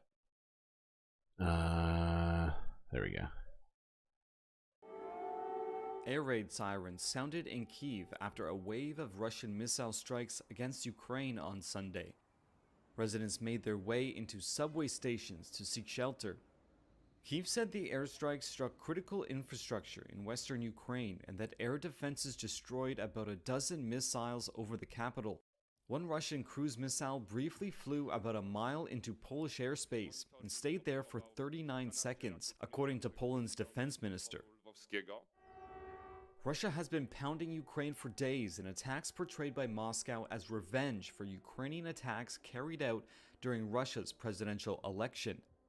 Sunday's strikes come after Russia on Friday launched its largest aerial bombardment of Ukraine's energy system in more than 2 years of full-scale war. Ukraine's state energy firm Naftogaz said an underground gas storage site had been hit in the attacks. Oh, wait, I just realized this is not even the same video I was talking about. We're moving forward. This is the same shit. There we go. This is the one. Cities across Russia observed a national day of mourning Sunday for the victims from the attack on a Moscow concert hall Friday. More than 130 people were killed. Police say one person was killed and 5 others wounded, including a police officer. In an early morning shooting in Indianapolis, investigators what the fuck is this? No, this is not it. Why is this even in here? What the fuck? Sorry, chat. We're gonna get to the right one. This is officially the right fucking one. 2 men have been Good charged God. in connection with Friday's attack on a concert venue just outside Moscow. I suck. Authorities now say at least 137 people died after 4 gunmen fired at concert goers before setting the building on fire. Well, today was declared a national day of mourning for the victims. The Islamic State group has released graphic footage which appears to back up its claim of responsibility. But Vladimir Putin has suggested Ukraine was involved. Here's our Russia editor, Steve Rosenberg. In Moscow, wherever you looked, Indianapolis, Russia. Yes, my dogs. Thank you. I genuinely don't know how that video made it in there. It wasn't even the title I just read. It was some completely different story. I think it was the AP. So once again, debated by the AP. It was a country in mourning and in shock. Across Russia, flags flew at half-mast for the victims of the concert hall massacre. And at the scene of Friday's attack, Crocus City Hall, the queues grew longer and longer. The National Day of Mourning experienced most acutely here. There was an outpouring of sympathy, a mountain of tributes. Hold on. I gotta skip forward because this is a bunch of stuff we've already seen. Suspects have been arrested. There we are. Here we are. Okay. The attackers moved on to the auditorium. By the end of this, more than 130 people were dead. 4 suspects have been arrested. Tonight, the suspected gunman appeared in court. Russia claims they'd been caught fleeing to Ukraine and had contacts there. You see this one dude right here? What the heck is that on the side of his face? Do you see this? This is what I was talking about. Like this, looking real fucked up. I don't even know how it's attached to his face. Any link to the attack? The Islamic State group says it was behind the shooting. And on this day of mourning, silent prayers from a somber-looking President Putin. The Kremlin says he lit a candle for the victims in church at his country estate. And Russia is praying that there will be no more attacks. If there are, that will test people's faith in the president to keep them safe. It's a broken jaw ice pack. Okay. Steve Rosenberg, BBC News, Moscow. Well, tonight, France has raised its terror threat level in response to the Islamic State group's claims of responsibility for the attack in Russia. Joining me now is our security correspondent, Frank Gardner. Frank, what can we say about why Islamic State might have targeted Russia? Okay, well, there's kind of 3 reasons, really, 3 possible causes. One is Syria, where the Russian Air Force has been inflicting pretty heavy casualties throughout Syria's civil war on Islamic State fighters. And a recent communique by Islamic State's kind of leadership said, we will never forgive and forget. In other words, we will settle scores. So that's one possibility. Another is Afghanistan, where ISIS's what's called Khorasan branch are fighting the Taliban. Now, that's going to sound strange, but they are mortal enemies. And ISIS considers that the Taliban are allies of Russia. In 2022, they attacked the Russian embassy in Kabul. So that's another possibility. Did Piers Morgan say something stupid again?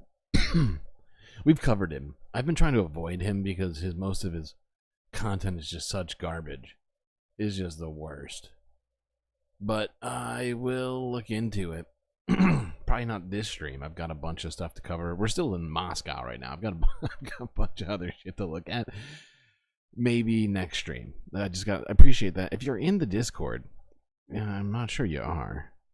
But if a mod can throw the Discord link up for you and join it, it always helps me out when people join the Discord and then give me news suggestions by way of links in the Discord so I can just like easily have them organized. I can't say I'm the best at always looking at it, but I think I check it like once every 24 hours. Maybe. Anyway. Moving forward. Is that it? Yeah, we're gonna skip this next one. And we're gonna do something because it's Sunday Fun Day. I probably wouldn't do, but President Vladimir. Because it's just a normal news story. This is Pakistanis celebrating Holi, the Festival of Colors, which is a Hindu religious festival.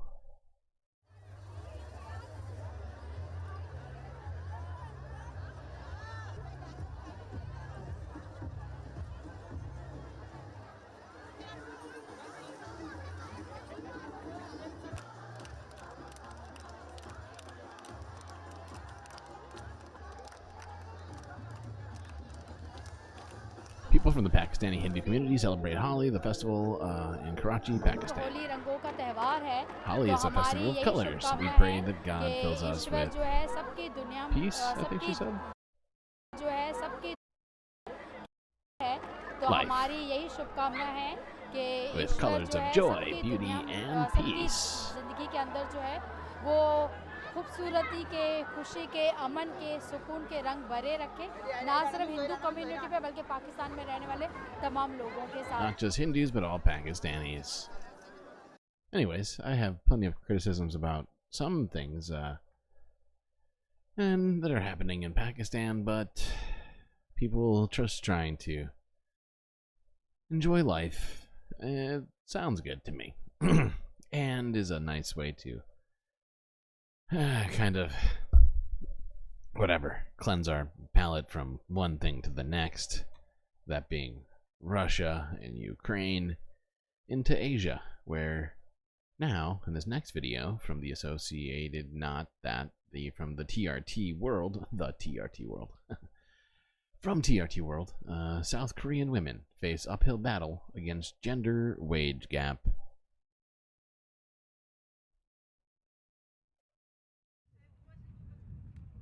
Outside South Korea's National Assembly, the Green Justice Party launched its campaign for the April 10th elections. While focused on the environment, party co-leader Chung Hyu-hyun also wants to see more women lawmakers. More than half of their candidates are women, but combating the country's institutional gender discrimination's a challenge. Yeah, you're right. You're right, Russia is Asia. You're right. I take it all back. Everything I've ever said. It's all just... forget everything I've ever said, please. We've been working with civil society organizations and those fighting on the ground to create a gender-equal society. Within the National Assembly, there's very little interest in achieving gender equality. Most of them are middle-aged men. The face of the National Assembly needs to change. Only 57 of South Korea's 300 current lawmakers are women. Well, yeah, that's not great. What is that, 1/5? Below the global average, and South Korea has the widest gender income gap among OECD countries. Not great. President Yoon Suk-yeol at least partially owes his election in 2022 to the support of men that consider their mandatory military service deserves to be compensated later in their careers. Current opposition lawmakers suggest President Yoon's policies are symptomatic of the country's attitudes. The large gender wage gap indicates structural discrimination. But as you know, the current administration, which says the Ministry of Gender Equality and Family should be abolished, is currently managing women's policies. Women in their 20s and 30s are especially frustrated. Understandable. Some argue a 50-50 gender quota, successful elsewhere, needs to be applied to see more equal representation in the Assembly. Yeah. The Minister of Gender Equality and Family recently resigned and has not been replaced. The upcoming National Assembly elections will likely determine the fate of this ministry. Okay. Oh, I see what's happening here. Oh, by the way, thank you, SoLife, for posting that link for me, so I don't have to do everything around here. That's why... this. That's why that. That's why that command exists. Okay, next, gonna loop back to Gaza now.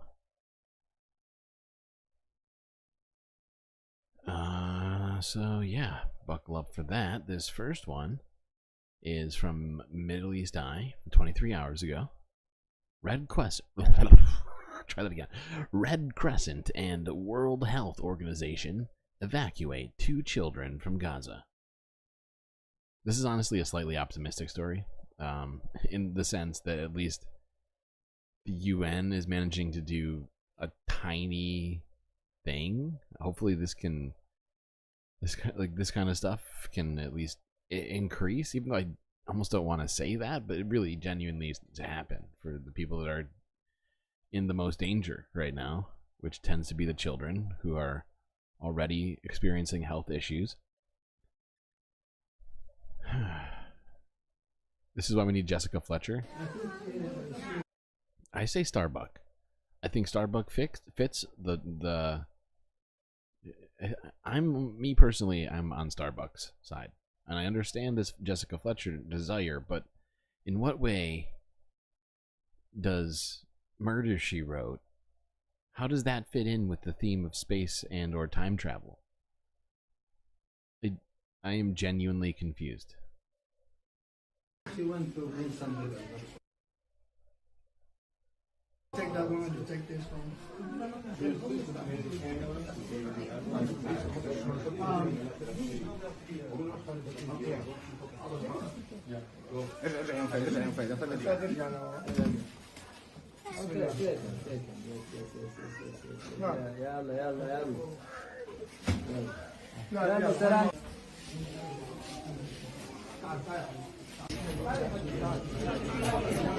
Isn't Jessica Fletcher the name of the character in Murder, She Wrote? That's not...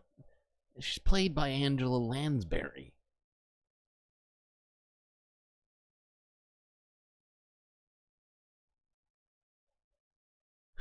Jessica Fletcher is not the name of the actress.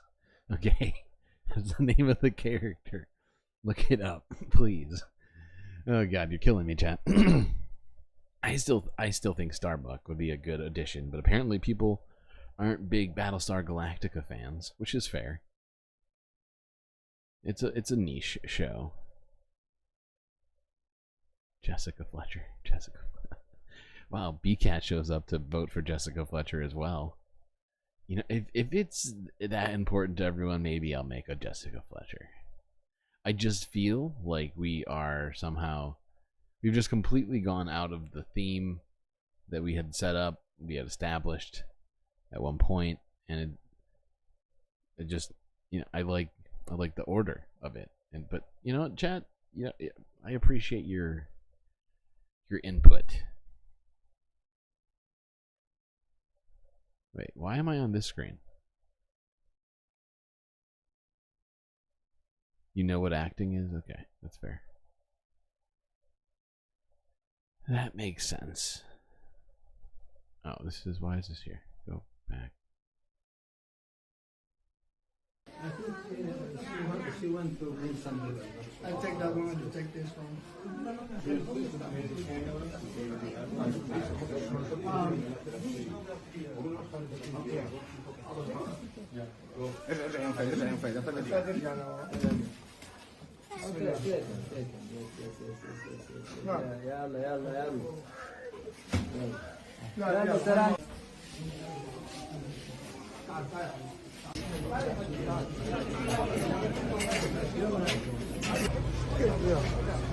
So as you can see, these two guys are wearing UN vests, and they're carrying out sick children who are starving.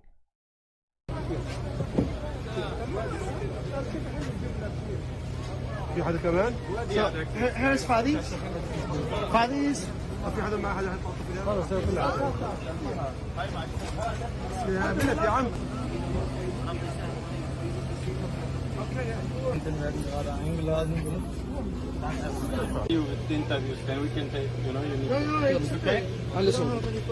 شكرا كثير لمنظمة الصحة وللصحافة وللدكتور حسام البسطية وكل واحد ساعد انه فادي يخرج وانا مبسوطة كثير.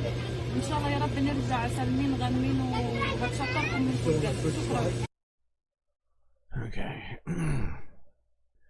Well, thankfully they are being taken care of. I find it incredible that I feel like I'm taking crazy pills.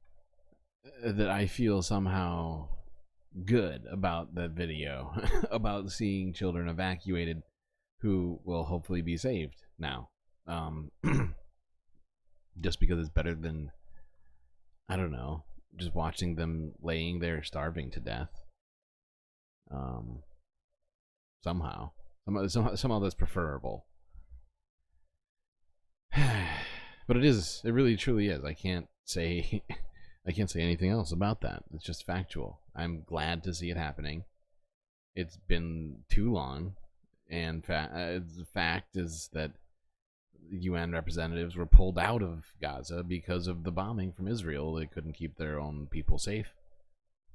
But it is good to see them finally going back in there, even if it's a trickle. We do need it to be a river of both UN representatives and observers, as well as trucks of aid. But it's a start. This is from 8 hours ago, though. Sorry to bring it down immediately. This is from CBC News, where apparently Gaza aid is being stalled by bureaucratic blockages, according to UNICEF.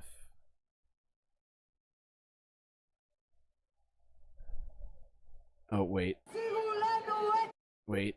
I totally forgot. You know, I'm gonna skip back to this. Go forward. Do this. This is fine. We begin with the latest on the war between Israel and Hamas.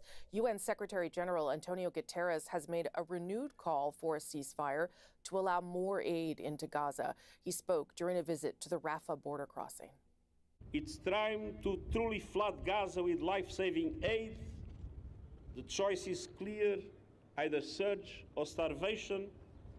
Let's choose the side of help, the side of hope, and the right side of history. This comes as some hospitals are reporting that children are dying of malnutrition and dehydration. Earlier, I spoke to UNICEF's executive director. She says there are many challenges getting aid. You know what that image brought to me from Antonio Guterres just now? It's just in my mind, is that like the UN should just show up like with a ton of trucks, all flying big ass, like the biggest UN flags you can fucking find. Like, I don't even care if they're dragging behind the fucking trucks, okay? Just like everything painted UN colors with like the symbol everywhere, and just showing up and with aid and in front of the aid trucks, and just, you know, lead the way into Gaza. Because really, if we could get that on TV, right, on the internet, at least if Israel started attacking them, we would all know. It would be incontrovertible, right? You would not be able to argue anything but what everybody, such as ourselves, have been arguing, is that Israel has fucking lost their goddamn minds. They're committing a genocide, they're committing war crimes, and they're committing crimes against humanity, including the UN itself. Anyway, let's continue to subject ourselves to this for a little bit longer. To the region. Catherine Russell, thank you so much for joining us. Of course. Thanks, Rosemary. How would you describe what children are facing in Gaza right now? You know, it's interesting because I talk about this so much, and sometimes I feel like I'm losing adjectives to describe just how horrific the situation is for children.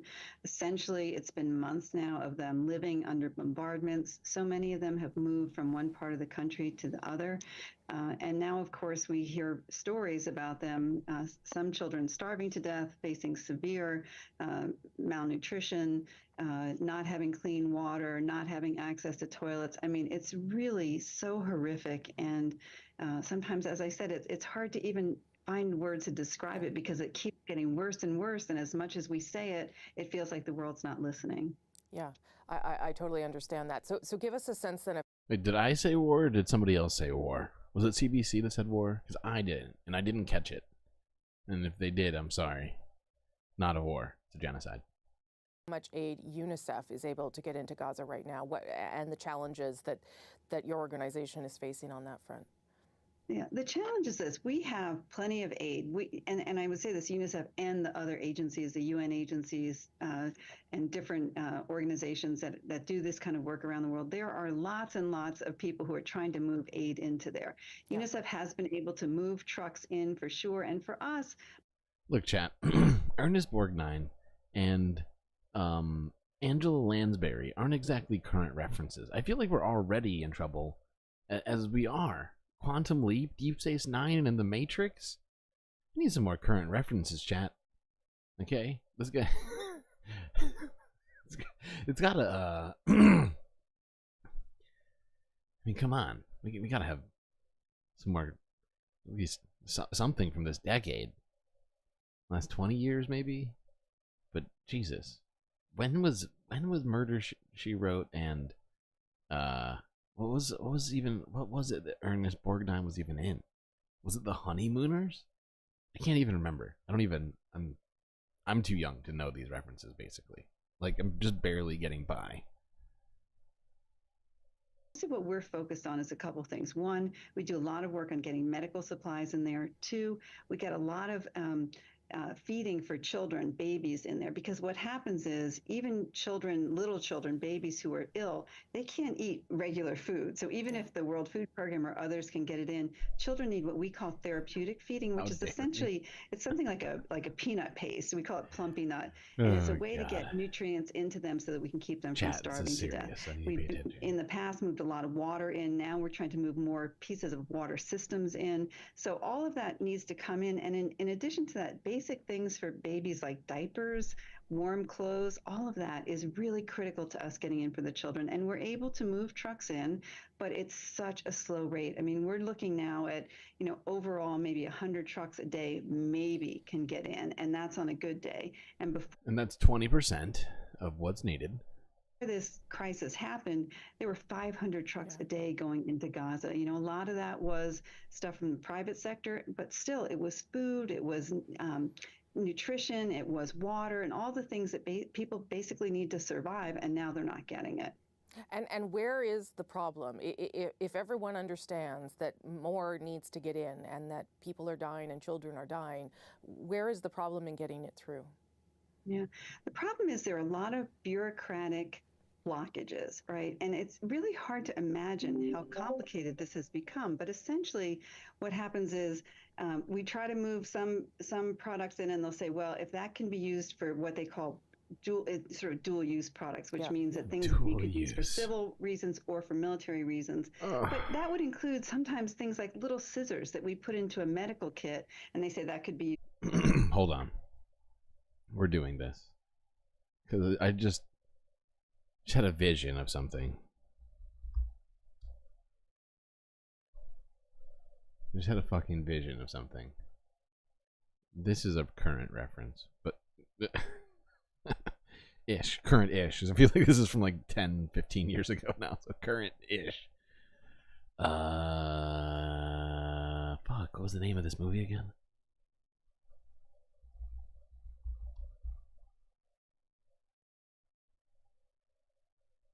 Fucking hell. Why can't I think of it?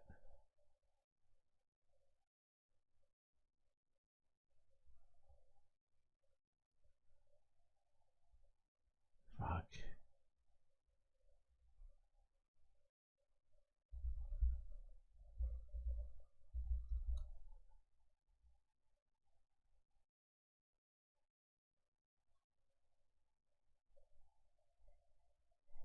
Okay, right.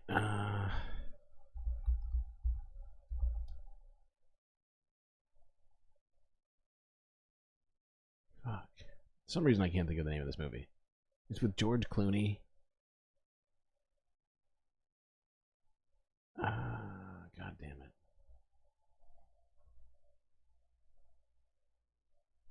Oh yeah. Yeah. Such a ridiculous title.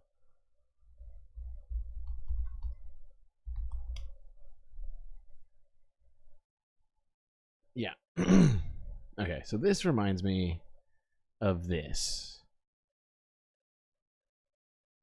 Like, this whole situation of like, oh, can it be repurposed as military technology? Well, let's see. What what could possibly be used as military technology? That's my question. And maybe this will give us some information.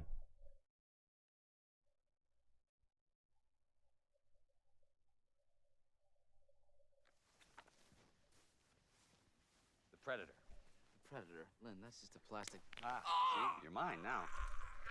The Predator is 100% biodegradable, it's friendly to the earth, and it can hurt you in 100 ways. It has warrior capacities, and it looks a little bit funny. Jesus! Stop! Funny thing is, you could see this just laying around on the ground, you would never know that it has such lethality. That's the kind of thinking that Israel's going through right now. Okay? That's what they're saying, basically. They're like, oh, basically anything Anything sharp. If it's a stick, no sticks. Metal, hell no. Okay, yeah. And it's just this ridiculous sort of, like, anything can be a weapon. And basically makes it impossible for us to get aid to Gazans. Wait, what the fuck is happening? What is happening? Oh my god. This has happened twice today. As a weapon. You know, we don't really agree with that, of course, but you know, that's the kind of thing that goes on. We're having trouble now getting portable toilets in. We're not allowed to do that for a reason that we can't begin to understand. So we're trying to, you know, get local folks to build toilets, which is very challenging given the circumstances. Sure. We've had trouble getting pipes in. You know, for a long time, I think it took us 4 months to get plastic pipes that cannot be used or not used typically for weapons, but still we had trouble getting in. And so it's like bureaucratic challenges that make it very difficult for us. There are limited access points to get products into Gaza. Right now, we have essentially two places where we can move products in, but we need many more options than that, and we just don't have them. What about the options of airdropping? I know that there are some challenges with that too. The maritime corridor that has opened from Cyprus. How is that helping your efforts from that? Not helping. You know, our view about those is, what we've been asking for is let's flood the zone with as much as we can, getting in from any possible area. The reality is, you know, taking the airdrops as an example, those are quite inefficient and very expensive. So it's not the best way to move things in. The maritime option right now, it's like a drop in the bucket, honestly, in terms of what we need to get in. Once there is a real pier built, that might get better, but we think that's at least weeks off, if not more than that. So really the best way, the most efficient way, the fastest way to get supplies to people. Okay, sorry, my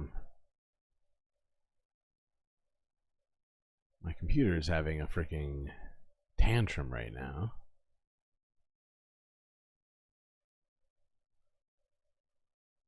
I have no idea why the lake house came to your mind. Why? Why is it coming to your mind? That's a question I too have. Let's watch this next video. We're getting close to very current stuff, as that video was only from 9 hours ago. Where clearly the Israeli military and government are keeping aid from entering Gaza at the rate that it needs to save Palestinians, adding further evidence to the likelihood of them committing an actual genocide right now. If you want to write that down there, ICJ, maybe write it down. Okay, this next fucking video, 7 hours ago, from the BBC. 20,000 children in Gaza have been orphaned. 20,000. We said 10,000 a week ago. Now, we do have one estimate from a reliable, independent Palestinian human rights organization which is working on the ground in Gaza and has field workers there. And it says that as of the end of February, there were 20,000 orphans. 20,000 children had been orphaned by the war. But they also say that the real figure may be higher because of the difficulty and danger for their field workers in trying to gather data in Gaza. And you mentioned earlier the overall death toll, which has now reached 32,000 people in 5 months. Now, that figure comes from the Ministry of Health in Gaza, and as we know, Gaza is Hamas-controlled. But I think it's important to say that the World Health Organization says it trusts the data collection in the Ministry of Health in Gaza. It regards those. Israel has been disputing those numbers this whole time, but everybody else accepts them. And it's disturbing to think that there's literally 20,000 orphans just roaming Gaza now with no family. As credible. Now, Palestinians are saying 70% of that number were women and children. Israel says it has killed about 13,000 Hamas fighters. We simply have no way of verifying that, but we do know the civilian toll in Gaza. And the fact is, Israel, unlike the Palestinian Health Authority, has a terrible record of getting the numbers right. You'd think with all of that money and technology, they'd be a little bit better at stuff like that, but who knows? It's absolutely enormous. Day after day, we get news of entire families wiped out overnight. And this is detailed information, full family names, streets, locations. We get pictures of the bodies, we get pictures of the burials. So sadly, there are countless numbers, and we may simply never know. I don't like that. I hate that. We may never know. We're gonna know at some point. Probably. Maybe. Actually, no, she makes a good point. Might be never. Let's hope not never, though. It's just too pessimistic for me right now. Speaking of pessimism, here is another Middle East Eye clip of footage of Israelis talking about some real atrocities that they are proud of. Play, please. No, they don't deserve it. What I care? Kill them. I don't care. I don't trust them. I want them out of here. I want to be civilized with Jews from Israel. The unit was in charge of explosions. We blew up houses of terrorists, mosque, UN offices. I remember we got into some UN office that was in charge of helping families in Gaza that was affected by the war, and we destroyed it. We give pastries for the people, for the soldiers, for the cops, for everybody. That's so thoughtful. This is real humanitarian. So thoughtful. Yeah, real humanitarian. Giving soldiers food who don't need it, while on the other side of the wall, they're starving children. What a humanitarian. What a humanitarian. This is from 12 Rules for Life. Okay? They need to block the aid to Gaza. They need to block the gas to Gaza. Everything to block. And this is what we do every week, 2, 3, 4 times a week. And as the Bible says, this place is for us. It's promised for us, so they can starve to death. אני חושב שצריך, לא יודע, אני חושב שצריך כולם... Sorry, I just realized that they're speaking in Hebrew. Was he speaking Hebrew as well? Fuck it, I'm gonna go back and read for you. As the Bible says. The Bible says this place is for us. It's promised for us, so they can starve to death. I think what we need, I don't know. We need to be united and kill all of them. We need to kill all of them. That's genocidal.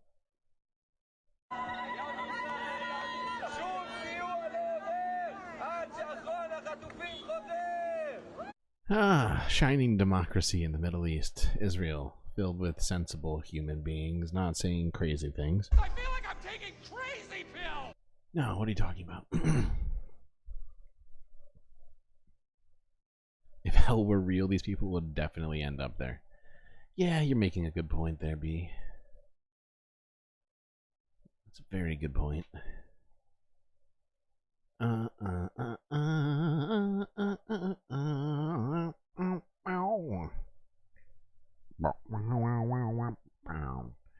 Sorry, I'm done.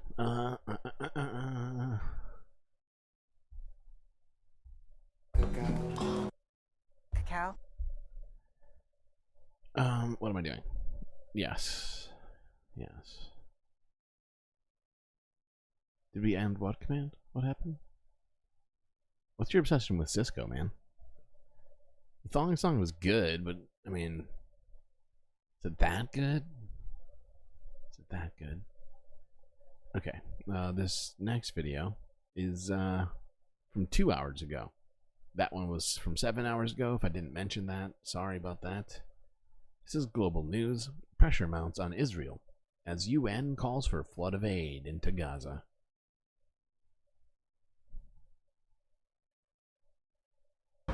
The contrast was impossible for UN Secretary General Antonio Guterres to ignore.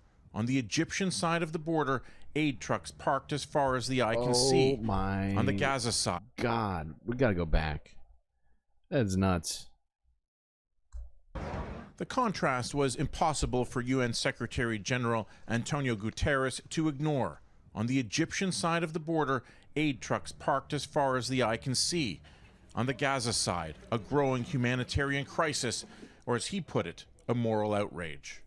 It's time to truly flood Gaza with life-saving aid. The choice is clear. Apparently Nightbot's a big fan of Cisco. Interesting. Very interesting. Don't mean to laugh at Anthony Guterres. Wait, no, not. Yeah. Okay, there we go. The choice is clear, either surge or starvation. Let's choose the side of help, the side of hope, and the right side of history.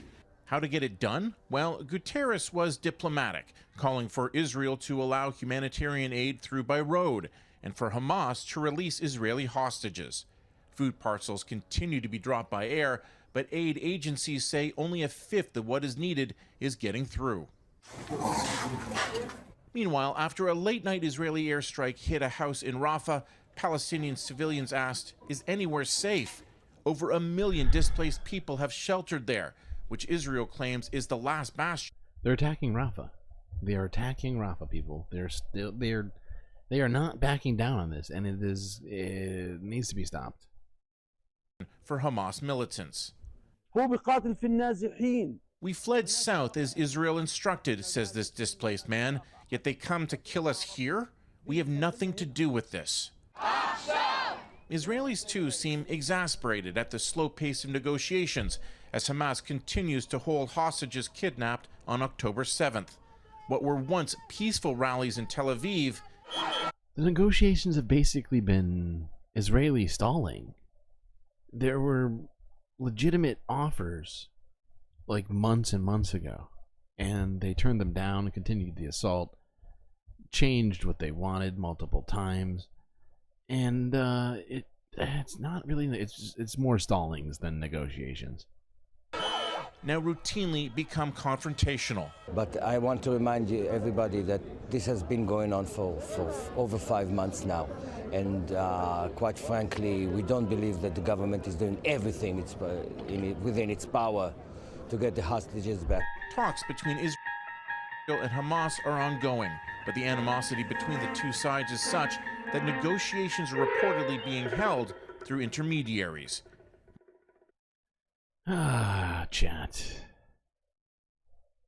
Feel like I'm taking crazy pills. A little bit. A little tiny bit. But we made it through. We made it through. And now we get to have some more fun. Because it's Sunday Fun Day. So let's watch this short clip from this little creator by the name of Shamian, entitled Jordan Peterson versus Jordan Peterson, with host Dave Rubin.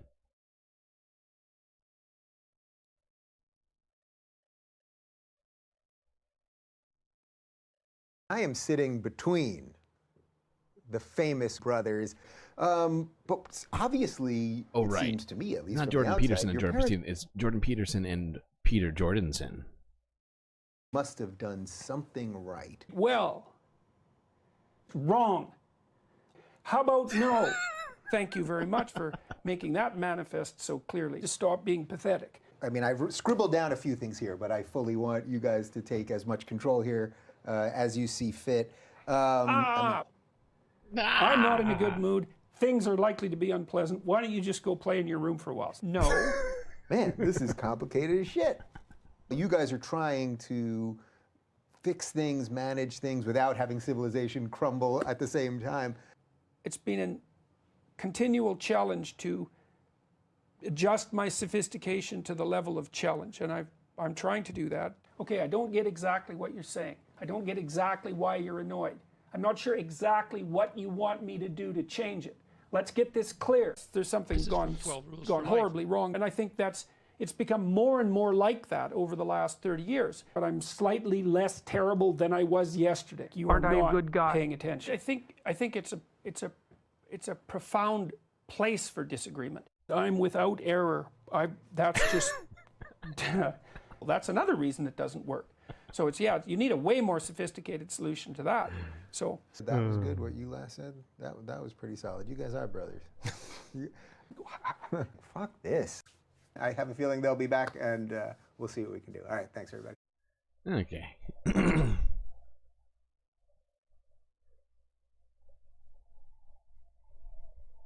Well, Well, chat, I'm afraid that's it.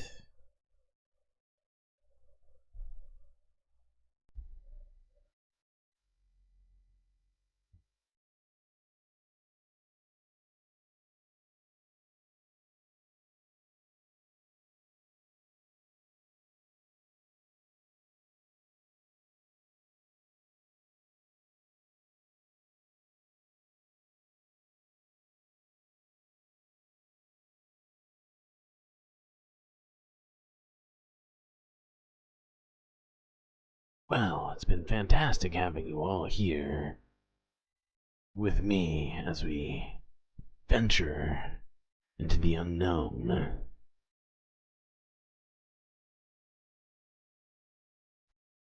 Without you, this stream would just be me yelling and or talking to myself. And that'd be weird. Anyway, I guess that's it for me, Streamlord. Till I see you next time, you stay classy, Galactic Stream Nation.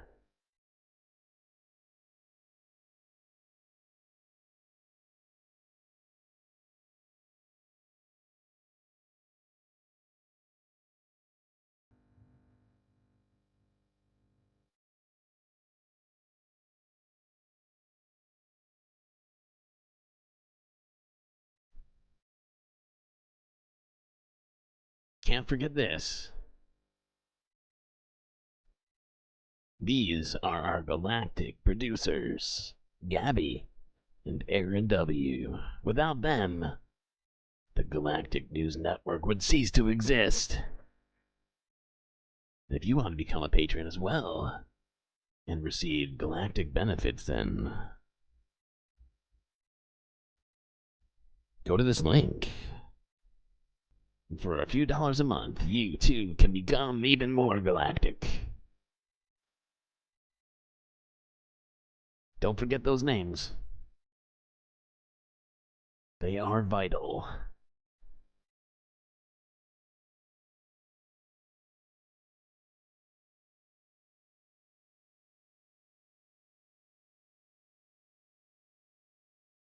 Now, if you're still here, I've got something to tell you, folks. Because it's Sunday Fun Day. I'm going to do exactly what I did yesterday. We're going to have fun.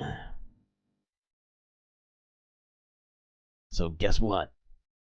Welcome to the secret Night Leftist Dance Club stream.